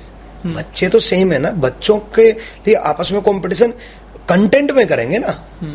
बच्चों के लिए आपस में कंपटीशन बहुत अच्छी चीज होती है, एक हेल्दी कंपटीशन कंटेंट में करेंगे, पढ़ाने में करेंगे। कंपटीशन अगर करेंगे तो कंटेंट पढ़ाना सिलेक्शन में करेंगे, उसमें देखेंगे कि किस में कितना दम है, सिलेक्शन में किस में कितना दम है, पढ़ाने में किस में कितना दम है, आगे बढ़ने में किस में कितना दम है। उसमें कंपटीशन और खुला चैलेंज है, उसमें तो आगे बढ़ने में भी खुला चैलेंज है कि मात्र 4 साल में हम इस तरीके से 18 से शुरुआत की थी रैंकर्स गुरुकुल की, लेकिन ऑनलाइन लॉकडाउन के बाद शुरुआत की थी। 4 साल में ऐसा तहलका मचा दिया कि जो 15 साल में ना मचा पाए।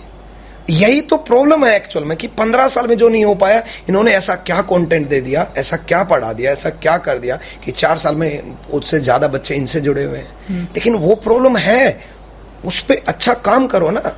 जो तरीके, मैं तो कह रहा हूं कि नहीं काम कर सकते तो हम उनसे सीख के ही काम कर लो, ताकि बच्चों का अच्छा कंटेंट जाए। कंपटीशन वहां होना चाहिए, वहां नहीं होना चाहिए कि नहीं, अगर हम आवाज उठा रहे हैं तो ये गलत आवाज उठा रहे हैं। पूछे लॉजिकल, मैं रीजनिंग पढ़ाता हूं तो लॉजिक तो पूछूंगा ना। लॉजिकल क्या बनता है, इसलिए गलत है क्योंकि आप लोग आवाज उठा रहे हो, हम उठाएंगे पहले, इसलिए गलत है। तो ठीक है भाई, आप उठा लो, कहीं ना कहीं से कंपटीशन की भावना है तो उठा लो ना, आवाज उठा लो, बच्चों का मुद्दा सोल्व करवाना चाहिए। सर हम सब देखते हैं, पहले तो एक प्रश्न उससे पहले मैं करना चाहूंगा। एक एलिगेशन सर आप सबके ऊपर ये लगा कि आप सब जानबूझ कर डिटेन हुए, आप सबने ये सब प्लान कर रखा था कि हमें डिटेन होना है। कुछ लोगों ने बोला कि ये नौटंकी चल रही है, डिटेन होने की क्या जरूरत है, आप बाहर निकल के भी आ सकते। तो सर इस पर भी आप अपनी राय रखें। तो डिटेन होने की भी जो पूरी कंप्लीट क्लैरिफिकेशन सारे टीचर्स ने दे भी दी थी, और मैं दोबारा से बता देता हूँ कि डिटेन होते वक्त, जब उस टाइम आदित्य सर डिटेन हुए थे और भी स्टूडेंट डिटेन हुए थे, इवन ललन टॉप के पत्रकार भी डिटेन हो गए। ठीक है, तो ऐसा तो है नहीं कि सिर्फ अकेले आदित्य रंजन सर डिटेन हुए हैं कि अकेले जाकर के जिप्सी में बैठ गए और जाकर के बता दिया मुझे डिटेन कर लो। ऐसे पुलिस डिटेन करती है क्या? नहीं करेगी भी नहीं। मतलब पुलिस स्टेशन में भी पहुंच जाएंगे, मुझे डिटेन कर लो, ऐसे डिटेन होता है क्या? जहां ललन टॉप के पत्रकार डिटेन हो रहे हैं, जहां स्टूडेंट भी डिटेन हो रहे हैं, जहां आदित्य सर भी डिटेन हुए। अब टीचर्स में अकेले आदित्य रंजन सर, क्वेश्चन ये बनता कि अकेले आदित्य रंजन सर कैसे डिटेन हुए? बाहर आ गए थे, लेकिन एक लड़की रोते हुए एसीपी मैडम के सामने ही और आदित्य सर के सामने, राजा सर के सामने, मेरे सामने, प्रशांत सर के सामने एक लड़की आई कि सर मेरा भाई ना फोन उठा रहा और मेरा भाई कहीं मिल नहीं रहा, और भगदड़ मच गई थी, लाठीचार्ज हो गया, स्टेज से फेंक दिया गया था, तो मेरे भाई को कुछ हो गया, और वो रोए जा रही थी। उस वक्त महिला अधिकारी ने कहा था कि महिला कांस्टेबल इनके साथ जाएगी और ये चेक करवा के आएगी। वो जिद पे अड़ गई थी, नहीं सर आप में से कोई टीचर चलो तभी मैं अंदर जाऊंगी, मैं भी डिटेन हो गई तो ठीक है।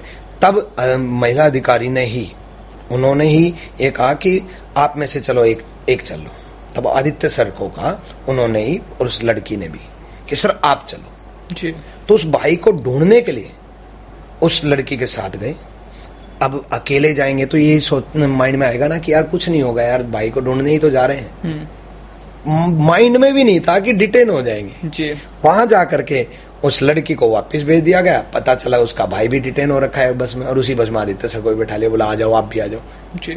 मतलब मैं तो इसको ढूंढने आया हूँ, मना भी किया, मैं तो इसको ढूंढने आया हूँ, बता दूं उस लड़की को जा करके कि आपका भाई सेफ है और उसका हम मतलब केयर के लिए हम उसके साथ जाएंगे, कोई दिक्कत नहीं है। बाहर आने के लिए भी बोला कि मेरे को तो बाहर भेज दो, जाके लड़की को तो बता दे, नहीं आप भी साथ चलो। और ऐसी सिचुएशन में ऐसा ही होता है, पुलिस एक्शन ऐसे ही लेती है कि बात करने के लिए भी जाओ तो आप भी चलो, तो ठीक है, वो अपने लेवल पे एक्शन लेते हैं। इस तरीके से डिटेन हुआ था, लेकिन इसको भी जानबूझ के ये माइंडसेट बनाएगा कि आदित्य सर क्यों डिटेन हो गए।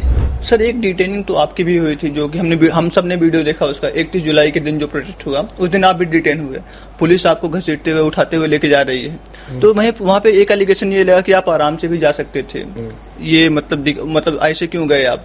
तो सर आप इस पर क्या बोलेंगे कि मतलब ऐसे आप क्यों गए? पहले तो आप ये बताएं। अब एक बात बताओ, प्रोटेस्ट होता है, प्रोटेस्ट इसलिए होता है ना कि हम शांतिपूर्ण तरीके से यहाँ बैठे हैं और हम अपनी आवाज उठा रहे हैं जी।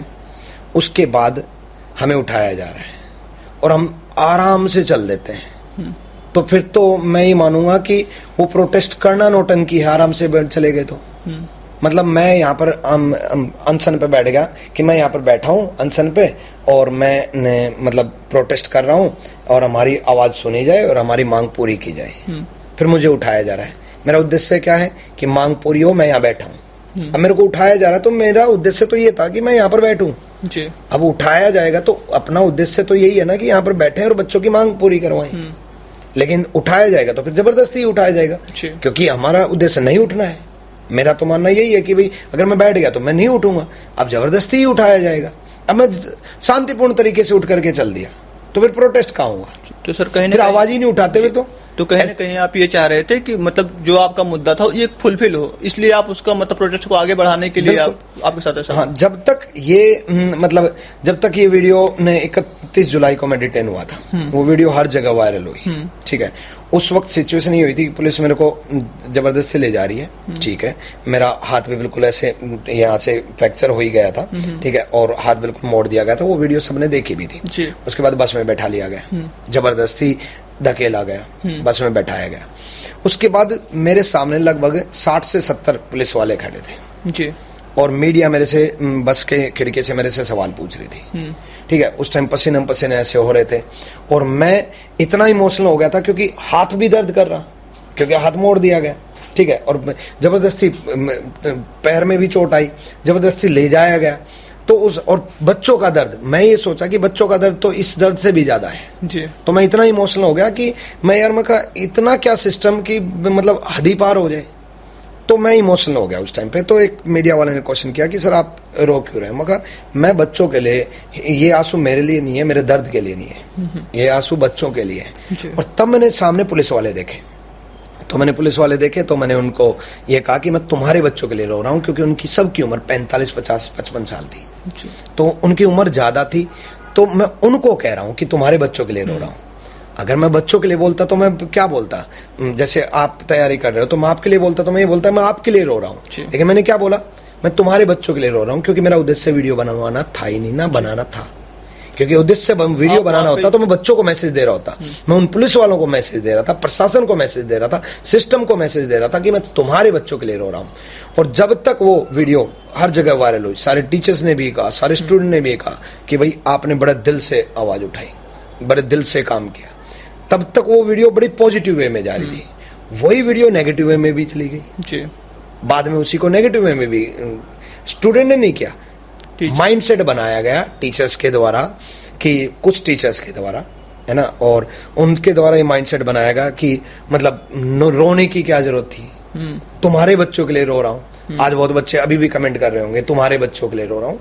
मैं उन बच्चों को भी कह रहा हूँ, मैं तुम्हारे लिए ये मैसेज नहीं था, मैं अभी भी प्रशासन के लिए और उन बच्चों के लिए जो बच्चे अभी तैयारी कर रहे हैं, भाई उन बच्चों के लिए, अगर बच्चों में की आंखों में आंसू आएंगे, अभी जो बच्चा देख रहा, अगर वो इस बात को देख करके अगर उस बच्चे के इमोशनल मोमेंट आएंगे तो मेरे तो आएंगे। तो वो मोमेंट उस टाइम के दौरान था, और उस टाइम के दौरान, प्रोटेस्ट के दौरान, मेरा फोकस सिर्फ उस प्रोटेस्ट पे ही था, ना वीडियोज पे था। क्योंकि अगर ये होता कि वीडियोज पे फोकस है तो मैं बच्चों को एक मैसेज दे रहा होता, लेकिन नहीं, मुझे तो सामने जो पुलिस वाले हैं उनको मैसेज देना, सिस्टम को मैसेज देना, तो उनको तो सामने खड़े होकर के सामने ही खड़े हैं, तो मैं उनको बोल रहा कि भाई मैं तुम्हारे बच्चों के लिए रो रहा हूँ और तुम हमारे ऊपर इतना बड़ा अत्याचार कर रहे हो। उससे बच्चे इमोशनल भी हुए कि टीचर्स के ऊपर इतना बड़ा अत्याचार अगर होगा तो मतलब स्टूडेंट का तो मतलब आवाज ऐसे तो दबा ही दी जाएगी, लेकिन नहीं, आवाज और बुलंद हुई, वीडियो में पॉजिटिव वे में भी गया। बाद में ठीक है, कुछ टीचर्स ने जानबूझ के ऐसा करके उसको नेगेटिव वे में भी बनाने की कोशिश की, लेकिन कोई दिक्कत नहीं है। मैं हमेशा एक ही बात करता हूं कि स्टूडेंट के लिए, अच्छे के लिए काम करते रहो, बाकी सब भगवान जानता है, भगवान देखता है। मैं भगवान को बहुत मानता हूं। 2019 से हर साल में 2 नवरात्रे आते हैं, दोनों के दोनों नवरात्रे 9 के 9 दिन रखता हूं। अभी भी नवरात्रे चल रहे हैं, 9 के 9 दिन है। भगवान के ऊपर, माता रानी के ऊपर बहुत विश्वास है कि भगवान सबका फैसला करेगा। हम कौन होते हैं फैसला करने वाले, कौन गलत है कौन सही है, फैसला तो ऊपर वाला करता है। हम तो हमेशा सही करने की कोशिश करते रहते हैं। गलतियां हो जाती हैं, बट गलतियों के साथ साथ उससे सीख करके आगे बढ़ना चाहिए। बच्चों के लिए हमेशा आवाज उठानी चाहिए और सारे टीचर्स को एक साथ रहना चाहिए। आवाज का जब मुद्दा आता है तो बाकी कंपटीशन चलता रहे, लेकिन अगर आवाज की बात आती है तो वहां पर कंपटीशन, वहां पर दुश्मनी नहीं करनी चाहिए। पर्सनल दुश्मनी थोड़ी ना एक दूसरे की, किसी भी टीचर की कोई पर्सनल दुश्मनी है, मैंने उनका क्या बिगाड़ दिया या उन्होंने मेरा क्या बिगाड़ दिया, लेकिन नहीं इस तरीके से लेना कि खुंदक खा जाना, पर्सनल दुश्मनी, वो कभी नहीं होना चाहिए। मतलब कि सर आप कहना ये चाह रहे थे कि चूंकि जो पुलिस वाले वहां पे उपलब्ध थे, उनके जो बच्चे होंगे वही तैयारी कर रहे होंगे उस वक्त, इसलिए आपने उनको बोला कि मैं आपके बच्चों के लिए लड़ रहा हूँ, तो बट इसको गलत तरीके से दिखाया गया। सर एक और बड़ा प्रश्न है कि जब भी प्रोटेस्ट हम देखते हैं तो ये टीचर्स स्टूडेंट वर्सेस जो है ये सच्ची देखने को मिलता है हमें, बट बाद में चेंज हो जाता है, वो टीचर्स वर्सेस टीचर्स हो जाता है। तो सर ऐसा क्यों होता है, इसके पीछे क्या रीजन है कि आप अलग वीडियो बना रहे हैं, वो अलग वीडियो बना रहे हैं, एक दूसरे को ब्लेम किया जा रहा है? तो सर असली मुद्दा कहीं ना कहीं डाइवर्ट नहीं होता? नहीं, देखो, अगर मान लो किसी एक टीचर ने आवाज उठाई, हमने साथ दिया, कोई और टीचर आवाज उठाएगा, हम फिर साथ देंगे। लेकिन जब कोई और टीचर आवाज उठा रहा है, हम साथ दे रहे हैं, तो हम आवाज उठा रहे हैं तो सबको साथ देना चाहिए जी। लेकिन फिर भी साथ ना दें तो एटलीस्ट नेगेटिव में तो ना जाए कि उस आवाज को गलत साबित या आवाज को दबाएं तो ना, उस आवाज को तोड़ें तो ना। लेकिन फिर भी सबकी अपनी अपनी सोच है ना। और वही है कि भी मैं तो ये कहूंगा कि हर टीचर स्टूडेंट के लिए लड़े, हर टीचर स्टूडेंट के लिए आवाज उठाए, और आवाज सिर्फ वीडियोज के अंदर नहीं उठनी चाहिए, ग्राउंड लेवल पे उठनी चाहिए। स्टूडियो के अंदर वीडियो बना बना करके आवाज नहीं उठनी चाहिए। मैं यहां पर बैठा रहूं और आवाज उठाता रहूं, बच्चों तुम्हारे लिए लड़ेंगे, फिर 3-4 दिन के बाद फिर वीडियो ले आऊं, बच्चों तुम्हारे लिए लड़ेंगे, 10 वीडियो ले आऊं, मैं तुम्हारे लिए लड़ूंगा। ग्राउंड लेवल पे उतरना चाहिए और ग्राउंड लेवल पे बैठे रहना चाहिए। तो घरों से, स्टूडियो से, गाड़ियों से बाहर निकल करके कहीं ना कहीं ग्राउंड पे ही लड़ाई लड़नी पड़ेगी, लीगल तरीके से भी और प्रोटेस्ट के तरीके से भी, और वो स्टूडेंट ही लड़ेंगे। उस मोमेंट के बाद, उस प्रोटेस्ट के बाद हमने ये ठान लिया था कि अब आवाज उठाएंगे तो बच्चे उठाएंगे, प्रोटेस्ट करेंगे तो बच्चे करेंगे, लीड भी करेंगे तो बच्चे ही करेंगे, जो कुछ भी होगा बच्चे ही, ठीक है। टीचर फिर बच्चे ही कमेंट करने लग जाते हैं। जब अभी जैसे आप लोग आवाज क्यों नहीं उठा रहे, आप लोग आवाज क्यों नहीं उठा रहे, आप लोग आवाज क्यों नहीं उठा रहे, और जब आवाज उठाई और फिर एक वीडियो से सब माहौल बदल गया, तो फिर सब नेगेटिव कमेंट करने लग जाते हैं। फिर उनको भी इग्नोर करके फिर भी कोई नहीं, बच्चे हैं यार, बच्चे गलतियां कर देते हैं, नेगेटिव कमेंट से भी क्या ही बिगड़ जाना है ना। फिर भी उस बात को भी पॉजिटिव ले ले तो पढ़ाएं तो बच्चे तुम आवाज क्यों नहीं उठा रहे, आवाज उठाए तो उस आवाज को ही गलत साबित कर दें। तो कितनी बार आवाज उठाएगा कोई? अगर आज आवाज उठाने को गलत साबित कर दें, जो कि हुआ भी, आवाज उठाने को ही गलत साबित कर दिया गया, तो फिर कब तक? आज हम सिर्फ पढ़ा रहे हैं। मैंने ठान लिया था कि अगले 1 साल नहीं, अगले 2-3 साल तक मेरे से ज्यादा, हालांकि हमसे ज्यादा पहले भी यूट्यूब पर किसी ने कंटेंट नहीं दिया। हमने 51 दिन 51 मैराथन दी, 60 दिन 60 मैराथन दी, 45 दिन 45 मैराथन दी, और पूरी यूट्यूब इंडस्ट्री में शुरुआत करते हैं और पूरी मैराथन कोई नहीं करते। मैं इकलौता ऐसा टीचर हूं कि कंप्लीट रीजनिंग प्लेलिस्ट बना रखे बाकायदा, complete reasoning bye Vikramjit sir, पूरी रीजनिंग पढ़ा रखी है, जबकि पेड बैच भी चलता है। लेकिन लोग ये सोचते हैं कि यूट्यूब पे पढ़ा दिया तो पेड बैच में कौन आएगा जी। ये माइंडसेट है टीचर्स का, यूट्यूब पे अगर पढ़ा दिया तो पेड बैच में कौन आएगा। और यही माइंडसेट हमने बदला कि यूट्यूब पे भी पढ़ाएंगे और वही बच्चे पेड बैच में भी आएंगे, क्योंकि फीस इतनी कम कर दी गई कि वो बच्चे यूट्यूब पे भी पढ़ेंगे और पेड बैच में अलग कंटेंट, यूट्यूब पे अलग कंटेंट, तो तरीका होता है। लेकिन हमने ठान लिया था अब हम सिर्फ और सिर्फ पढ़ाएंगे और इतना पढ़ाऊंगा कि मतलब हर टीचर ये सोचने पे मजबूर हो जाए कि जब प्रोटेस्ट करने पे आए थे तो दम लगा करके प्रोटेस्ट किया था, पहले इन्होंने पढ़ाई करवाई थी तो दम लगा करके पढ़ाई करवाई थी, और अब आगे पढ़ाई करवाएंगे तो सबसे ज्यादा कंटेंट्स और सबसे अच्छा बेहतरीन कंटेंट बेहतरीन एक्सप्लेनेशन के साथ देंगे हम। जी, तो इसलिए आवाज हमने सोचा कि अब बच्चे उठाएंगे तो ठीक है, वरना हम सिर्फ पढ़ाएंगे। जी सर, अभी एसएससी ने एक नया रूल लाया है। उन्होंने बोला कि आप अब प्रीवियस ईयर क्वेश्चन पेपर को सॉल्व नहीं करवा सकते हैं या फिर उनके बारे में बात नहीं कर सकते हैं। तो सर इस पर भी आप अपनी कुछ राय रखें कि ये सही रूल है कि मतलब इसमें क्या, इससे क्या दिक्कत? ये रूल सही क्या है तो सरासर गलत है, ये तो लीगल तरीके से भी गलत है। मतलब तुम क्वेश्चंस नहीं बता सकते।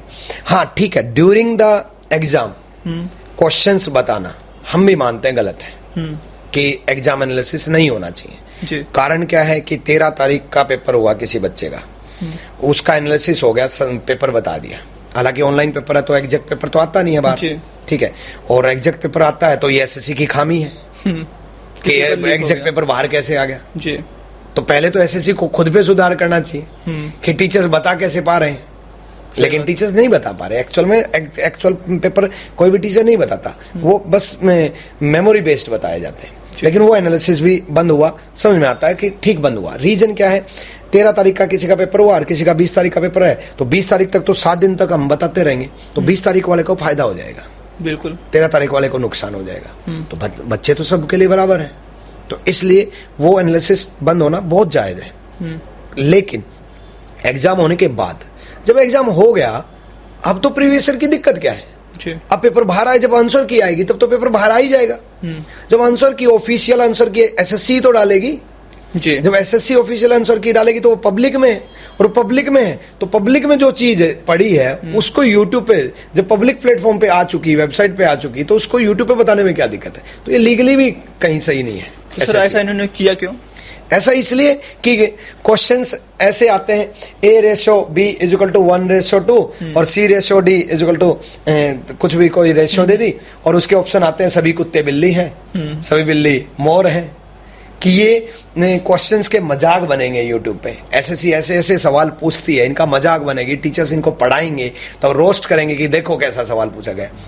तो ऐसे और गलत क्वेश्चंस 3 ऑप्शन आते हैं, उनके आवाज ना उठ पाए, कहीं ना कहीं आवाज दबाने की कोशिश है। तो सर कहीं ना कहीं अपनी गलती छुपाने के लिए हुआ। सर एक क्वेश्चन मेरा यहाँ पे है कि ये जो रूल बना हुआ है नया एसएससी का, इससे दिक्कत क्या होगा स्टूडेंट के लिए? मतलब स्टूडेंट के लिए दिक्कत ये होगी कि स्टूडेंट, ऐसा तो है नहीं कि विदाउट कोचिंग स्टूडेंट तैयारी कर लेगा, क्योंकि हर किसी का बैकग्राउंड सेम नहीं होता, कि 10th के बाद बैकग्राउंड बदल जाता है। किसी ने साइंस लिया तो किसी ने आर्ट्स लिया, तो किसी ने कॉमर्स ली है।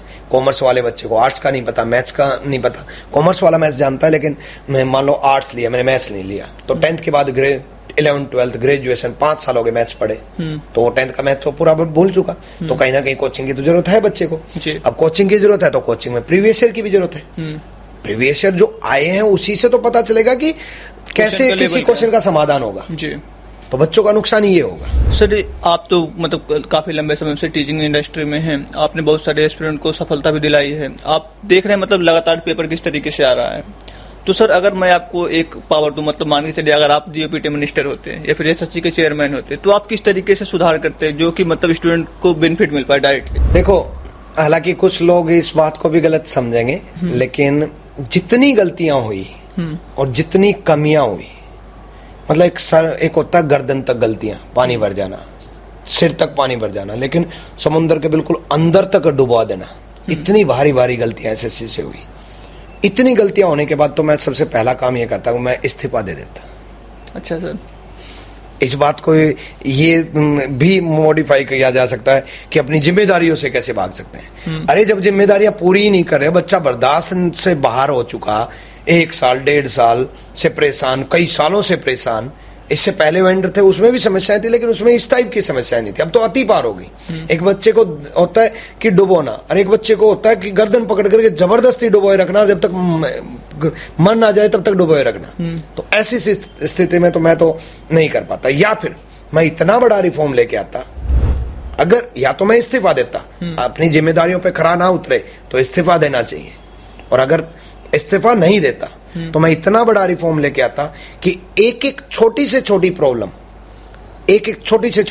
बच्चों से ही पूछता कि जब तक प्रॉब्लम सोल्व ना हो जाएगी लास्ट तक टिक करता रहता, तब तक मैं उस पर काम करता और इमीडिएटली काम करता। और अगर कोई वेंडर कामयाब नहीं है काम में एग्जाम कराने में तो सबसे पहले वेंडर को हटाता कि कॉन्ट्रैक्ट कैंसिल, और कैंसिल कर सकता है एसएससी, कॉन्ट्रैक्ट कैंसिल करके ऐसी कंपनी को देता जो कोई भी आगे समस्याएं ना आती। उसको भी पहले यही चैलेंज देते कि आपका भी 1 महीने में ही कॉन्ट्रैक्ट कैंसिल। कॉन्ट्रैक्ट में भी इतनी स्ट्रिक्टनेस, जैसे स्मूथनेस ले आए ना, ये रूल्स कम कर दिए, हम बढ़ाते, इतना ज्यादा रूल्स रखते कि कोई भी कंपनी कुछ भी गलत कर ही ना पाए।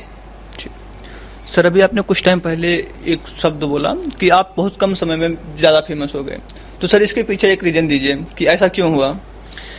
देखो, बहुत कम समय में ज्यादा फेमस, अगर मैं कम समय की बात करूं तो जैसे मेरी टीचिंग जो है 2012 से शुरुआत हुई, तो हम लोग जब फेमस हुए वो एक रणनीति के तहत हुआ है। और रणनीति क्या थी कि 2012 से लेकर के मैं पढ़ा रहा हूं, तो और 2018 से रैंकर्स गुरुकुल चला रहा हूं, तो एक अच्छा खासा एक्सपीरियंस था जी। 42 बच्चों को में से 42 बच्चों का सिलेक्शन कराना अपने आप में एक इतिहास था।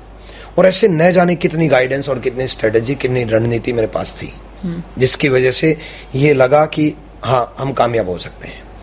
उसके साथ साथ अब उसमें हमने रणनीति के साथ तहत हमारी प्लानिंग के साथ कि ये सोचा कि बच्चों के लिए भला कैसे किया जाए। उसके बाद हमने प्लान किया। आदित्य रंजन सर ने इतनी कमाल की मेहनत की कि बच्चों के लिए मैथ्स को कितना आसान बनाया जाए। प्रशांत सोलंकी सर ने इंग्लिश में इतनी कमाल की मेहनत की कि बेसिक्स ऑफ इंग्लिश को उठा करके बड़े हाई लेवल की। कल ही मेरी प्रशांत सर से बात हो रही थी ऑफलाइन क्लास में ही कि कुछ शिफ्ट में इंग्लिश बड़ी हाई लेवल की आई है। फिर मैंने कहा कि अब तो आपकी मौज होगी, क्योंकि हाई लेवल का आप जितना पढ़ाते हो उतना कोई पढ़ा ही नहीं सकता। बिल्कुल जीरो से उठा करके इतना हाई लेवल तक लेकर के जाते हो, इतना कोई लेके ही नहीं जा सकता।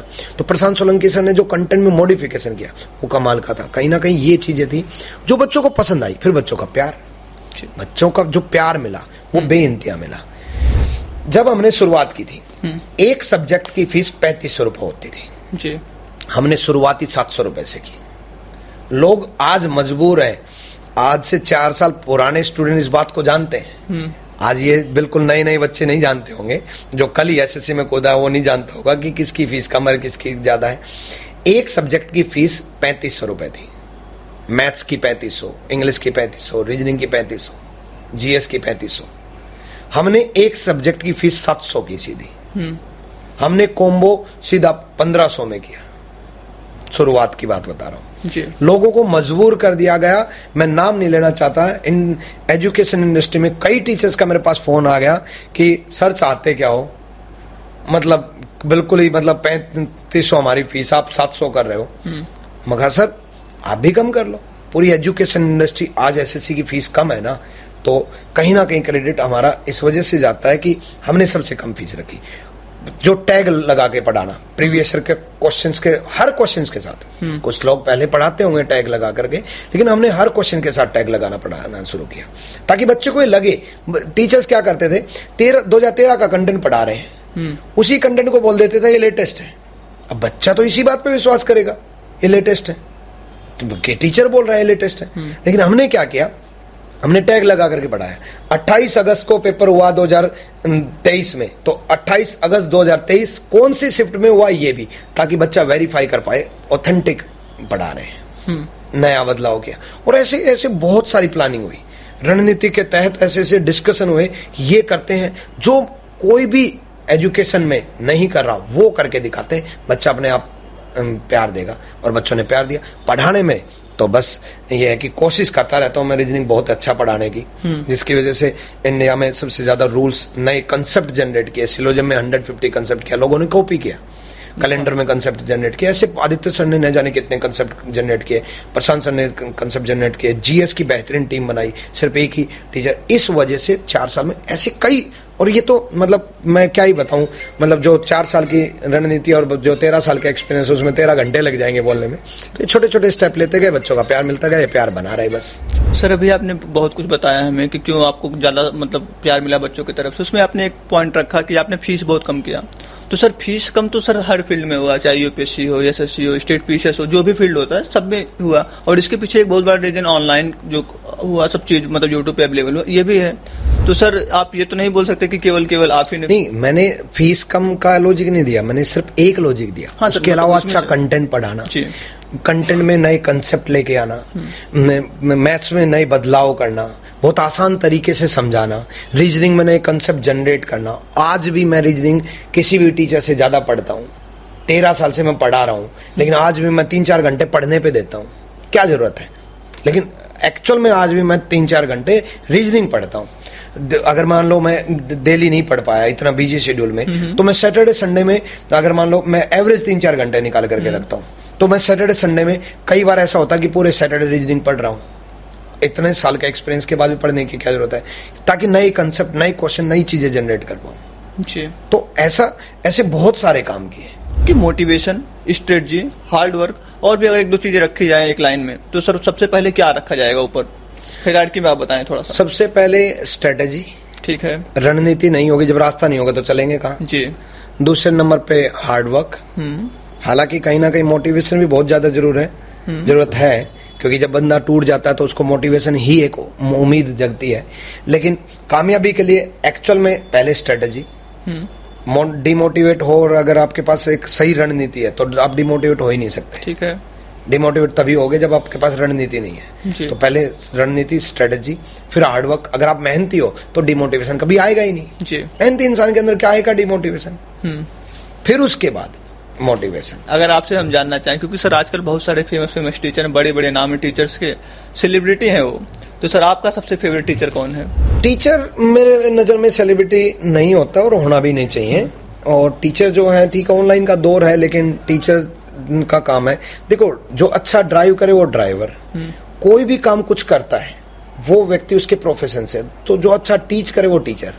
तो सेलिब्रिटी नहीं होना चाहिए। फिर भी ऑनलाइन का जमाना है, तो विचारों में, चीजों में मेरे सबसे फेवरेट टीचर विकास द्विवेदी सर और खान सर जी।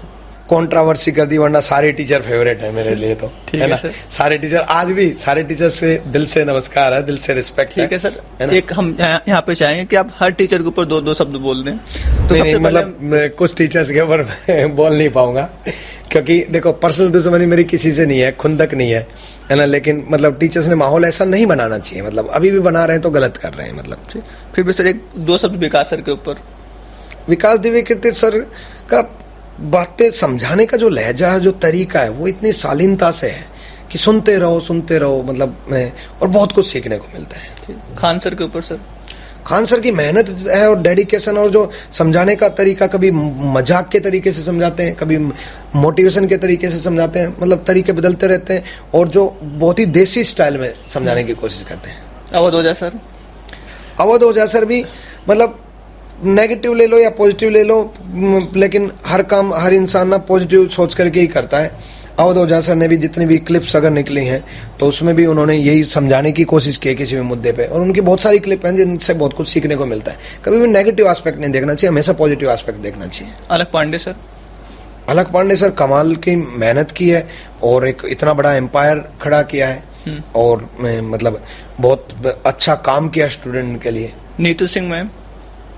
बहुत मेहनत की है और बहुत स्टूडेंट को पढ़ाया भी है, बहुत पहले से पढ़ाती आ रही है, और बहुत शुभकामनाएं। राकेश यादव सर? उन्होंने भी काफी मेहनत की है, बहुत अच्छा किया है। मतलब ठीक है, कुछ वीडियोज आनी चाहिए, नहीं आनी चाहिए, मैं फिर वही बात बोल रहा हूँ कि पॉजिटिव एस्पेक्ट देखना चाहिए, तो चीजें तो ठीक ही की होंगी। अभिनय सर? वो भी अच्छे इंसान रहे होंगे, और अच्छे इंसान है तो बने रहे, अच्छे इंसान है तो बने रहे। मतलब हमारी तो यही रिक्वेस्ट है। वो बच्चों की अगर आवाज उठा रहे हैं तो वो भी उठाएं, हम भी उठाएं, सब उठाएं जी। गगन है ना।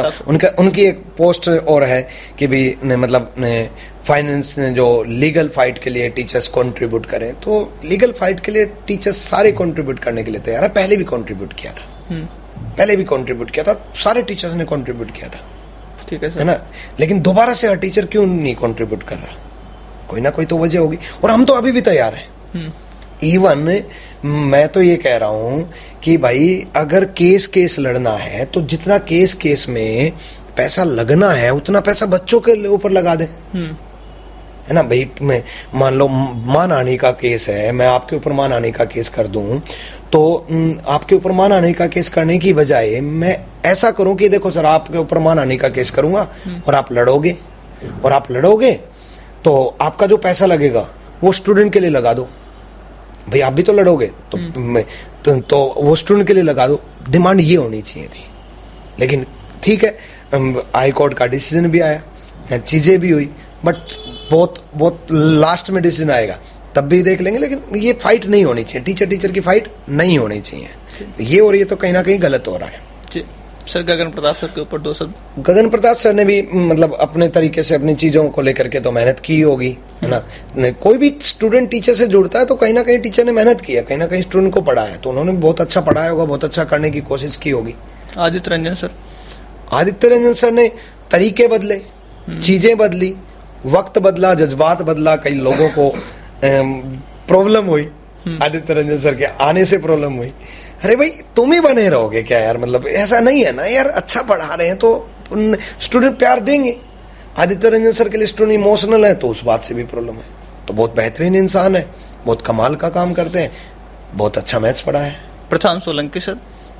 प्रशांत सोलंकी सर ने इंग्लिश को सीखने का, समझने का तरीका बदला है, क्योंकि खुद हिंदी मीडियम से स्टूडेंट पास आउट और सीपीओ में हाईएस्ट नंबर लेकर के आ रहे हैं। ये तो एज ए स्टूडेंट की बात होगी, और एज ए टीचर कितने स्टूडेंट को सीपीओ सेलेक्टेड करवाया है, जबकि सीपीओ में सिर्फ इंग्लिश आती है, और पूरे के पूरे नंबर दिलाए हैं, मैक्सिमम हाईएस्ट नंबर खुद भी लिया है, बच्चों को भी दिलाया है। तो कहीं ना कहीं टीचिंग स्किल्स में इतना इंप्रूवमेंट है। क्रिएटिविटी बहुत अच्छी की है, वो कैब में, कॉम्प्रिहेंशन में, ग्रामर में, तीनों पार्ट में अच्छा फोकस रखते हैं। अंकित भाटी सर। अंकित भाटी सर ने बहुत कमाल का काम किया है, मतलब स्टेट एग्जाम को लेकर के बहुत अच्छे चीजों की है, और बहुत अच्छी टीम बनाई है, बहुत मेहनत की है, और इंसान भी बहुत अच्छे हैं। विवेक सर। विवेक सर ने भी मतलब उठ करके, गिर करके उठना सीखा है। हिमांशी मैम। हिमांशी मैम ने बहुत कम उम्र में बहुत अच्छी ख्याति प्राप्त की है, तो कहीं ना कहीं कुछ अच्छा रास्ता चूज किया होगा, तब जाकर के ऐसा मिलता है। कुमार गौरव सर। कुमार गौरव सर ने बहुत डेडिकेशन के साथ पढ़ा है। मतलब एक टाइम पे ऐसा था कि उनकी शादी थी तो उस दिन भी पढ़ा है, बहुत डेडिकेशन से मेहनत की है। नवीन सर। नवीन सर ने जिस तरीके से कंटेंट प्रोवाइड किया, और जिस तरीके से बच्चों को मतलब चाहे विचारों से बदलने की कोशिश की, और चाहे कंटेंट से बदलने की कोशिश की, और अब तो राजनीति में भी मैं चाहूंगा कि उनको बहुत बहुत शुभकामनाएं, है ना, उसमें भी सिस्टम में बदलने की कोशिश करें। और अच्छे से जैसे काम करते आए हैं, वैसे पहले स्टूडेंट के लिए अच्छे से काम किया, तो अब समाज के लिए अच्छे से काम करेंगे। सर 2 शब्द आप अपने ऊपर बताएं। मेरे ऊपर मैंने ना जीवन में हमेशा ये सीखा है कि कभी भी ना इंसान को खुद के ऊपर काम नहीं करना चाहिए। मतलब ये मैं मेरे ऊपर काम मैक्सिमम मैंने 2012 से टीचर्स में देखा है, मेरे ऊपर काम हो। मैंने शुरू से एक बात पे कोशिश की है, मेरे ऊपर काम नहीं होना चाहिए, सारे टीचर्स के ऊपर काम होना चाहिए जो टीम में है, प्लस स्टूडेंट के लिए काम होना चाहिए। इसलिए मैंने, आपने देखा होगा, कभी भी मैंने ये नहीं किया कि मेरी सारी बुक्स पे मेरी फोटो हो, हर जगह मैं चाहूं, हर जगह मैं ही दिखूं, मेरी टीम में मैं ही दिखूं। ऐसा करता तो कहीं ना कहीं आदित्य सर, प्रशांत सर, जीएस की इतनी बेहतरीन टीम आज हमारे पास है। आज जीएस इतनी डेप्थ लेवल की आ रही है, सबसे एक्सपीरियंस टीचर जीएस टीम हमारे पास है। तो ये लोग कहीं ना कहीं उस लेवल की ख्याति या फेमस नहीं हो पाते, और मैं भी नहीं बढ़ पाता क्योंकि उसमें मैं झलकता। लेकिन मैंने हमेशा ये रखा है, आदित्य सर आगे बढ़े, प्रशांत सर आगे बढ़े, जीएस टीम आगे बढ़े, आरजी स्टेट एग्जाम आगे बढ़े, रैंकर्स टीचिंग एग्जाम आगे बढ़े, अनुपम सर आगे बढ़े, श्वेता मैडम आगे बढ़े, धर्मेंद्र सर आगे बढ़े, पूरी टीम आगे बढ़े। मैं तो बस कोई दिक्कत नहीं है, बच्चों का भला होता रहे, अच्छे से कंटेंट देते रहे। मैं हमेशा एक बात बोलता हूं, मैं रहूं या ना रहूं, टीचर जो मेरी टीम में रहे वो जीवन भर बच्चों का भला करते रहे। सर मुझे पता है कि कुछ सम्मानित टीचर्स का नाम यहाँ पे छूट गया है, उनसे मैं क्षमा चाहता हूँ कि मैं उनका नाम नहीं ले पाया। सर एक प्रश्न मेरा ये है कि आपके लिए आज तक की सबसे रिवार्डिंग जर्नी क्या रही है? मतलब आपकी जर्नी में सबसे, मतलब आपको, आपसे अगर पूछा जाए कि आपको सबसे अच्छा क्या लगा आज तक, सर बताएं कुछ आप। सबसे अच्छा मेरे को लगा है जब बच्चे का सिलेक्शन होता है, और एक बार नहीं लगा, बार बार लगा है। जब जब बच्चे का सिलेक्शन होता है, जब जब बच्चा मेरे से मिलने आता है और जब जब इसी चेयर पे बैठ करके पॉडकास्ट दे रहा होता है, वो मोमेंट वास्तव में प्राउड फीलिंग होती है। मतलब मैं बच्चों को पेरेंट्स समान देखता हूँ कि मतलब इस तरीके से अपने बच्चे का सिलेक्शन हुआ है, वो सबसे अच्छा मोमेंट लगता है मेरे को। मतलब मैं अगर चाहूँ ना भगवान से, तो मैं ये चाहता हूँ कि भगवान मेरे को कुछ देना चाहे तो मैं पूरे दिन पॉडकास्ट लेता रहूं सिलेक्टेड स्टूडेंट का। सर हमारा एक लास्ट प्रश्न, इसके बाद हम अपने वार्तालाप को समाप्त करेंगे। मैं चाहता हूं कि सर जो आप रैंकर गुरुकुल के फ्यूचर प्लान को लेकर आपने कुछ स्ट्रेटजी बनाई होगी, तो अगर आप कुछ साझा करना चाहें यहाँ पे तो सर हमारे साथ साझा करें कि आपने रैंकर गुरुकुल के लिए आगे क्या सोच रखा है। देखो, रैंकर्स गुरुकुल की शुरू से एक ही रणनीति रही है कि किसी भी एस्पेक्ट में, किसी भी सेगमेंट में हम शुरू करेंगे, हम उस सेगमेंट में बच्चों के लिए इतना भला करेंगे, इतनी कम फीस में करेंगे कि बच्चों के लिए इतना कुछ कर पाए कि बच्चा खुद ये कहे कि यार मतलब जितना लोग पेड बैचेज में करते हैं उससे ज्यादा ये लोग फ्री कंटेंट में करते हैं। जितना ज्यादा लोग बुक्स से करते हैं उतना तो ये फ्री में ई बुक्स या बुक्स फ्री में बांट देते हैं। जिस भी सेगमेंट में जाएंगे, एसएससी के सेगमेंट में हमने ये किया, फिर आरजी स्टेट एग्जाम शुरू किया। आज ही 7 लाख सब्सक्राइबर हुए हैं, तो आरजी स्टेट एग्जाम पर कितने अच्छे से टीम ने काम किया।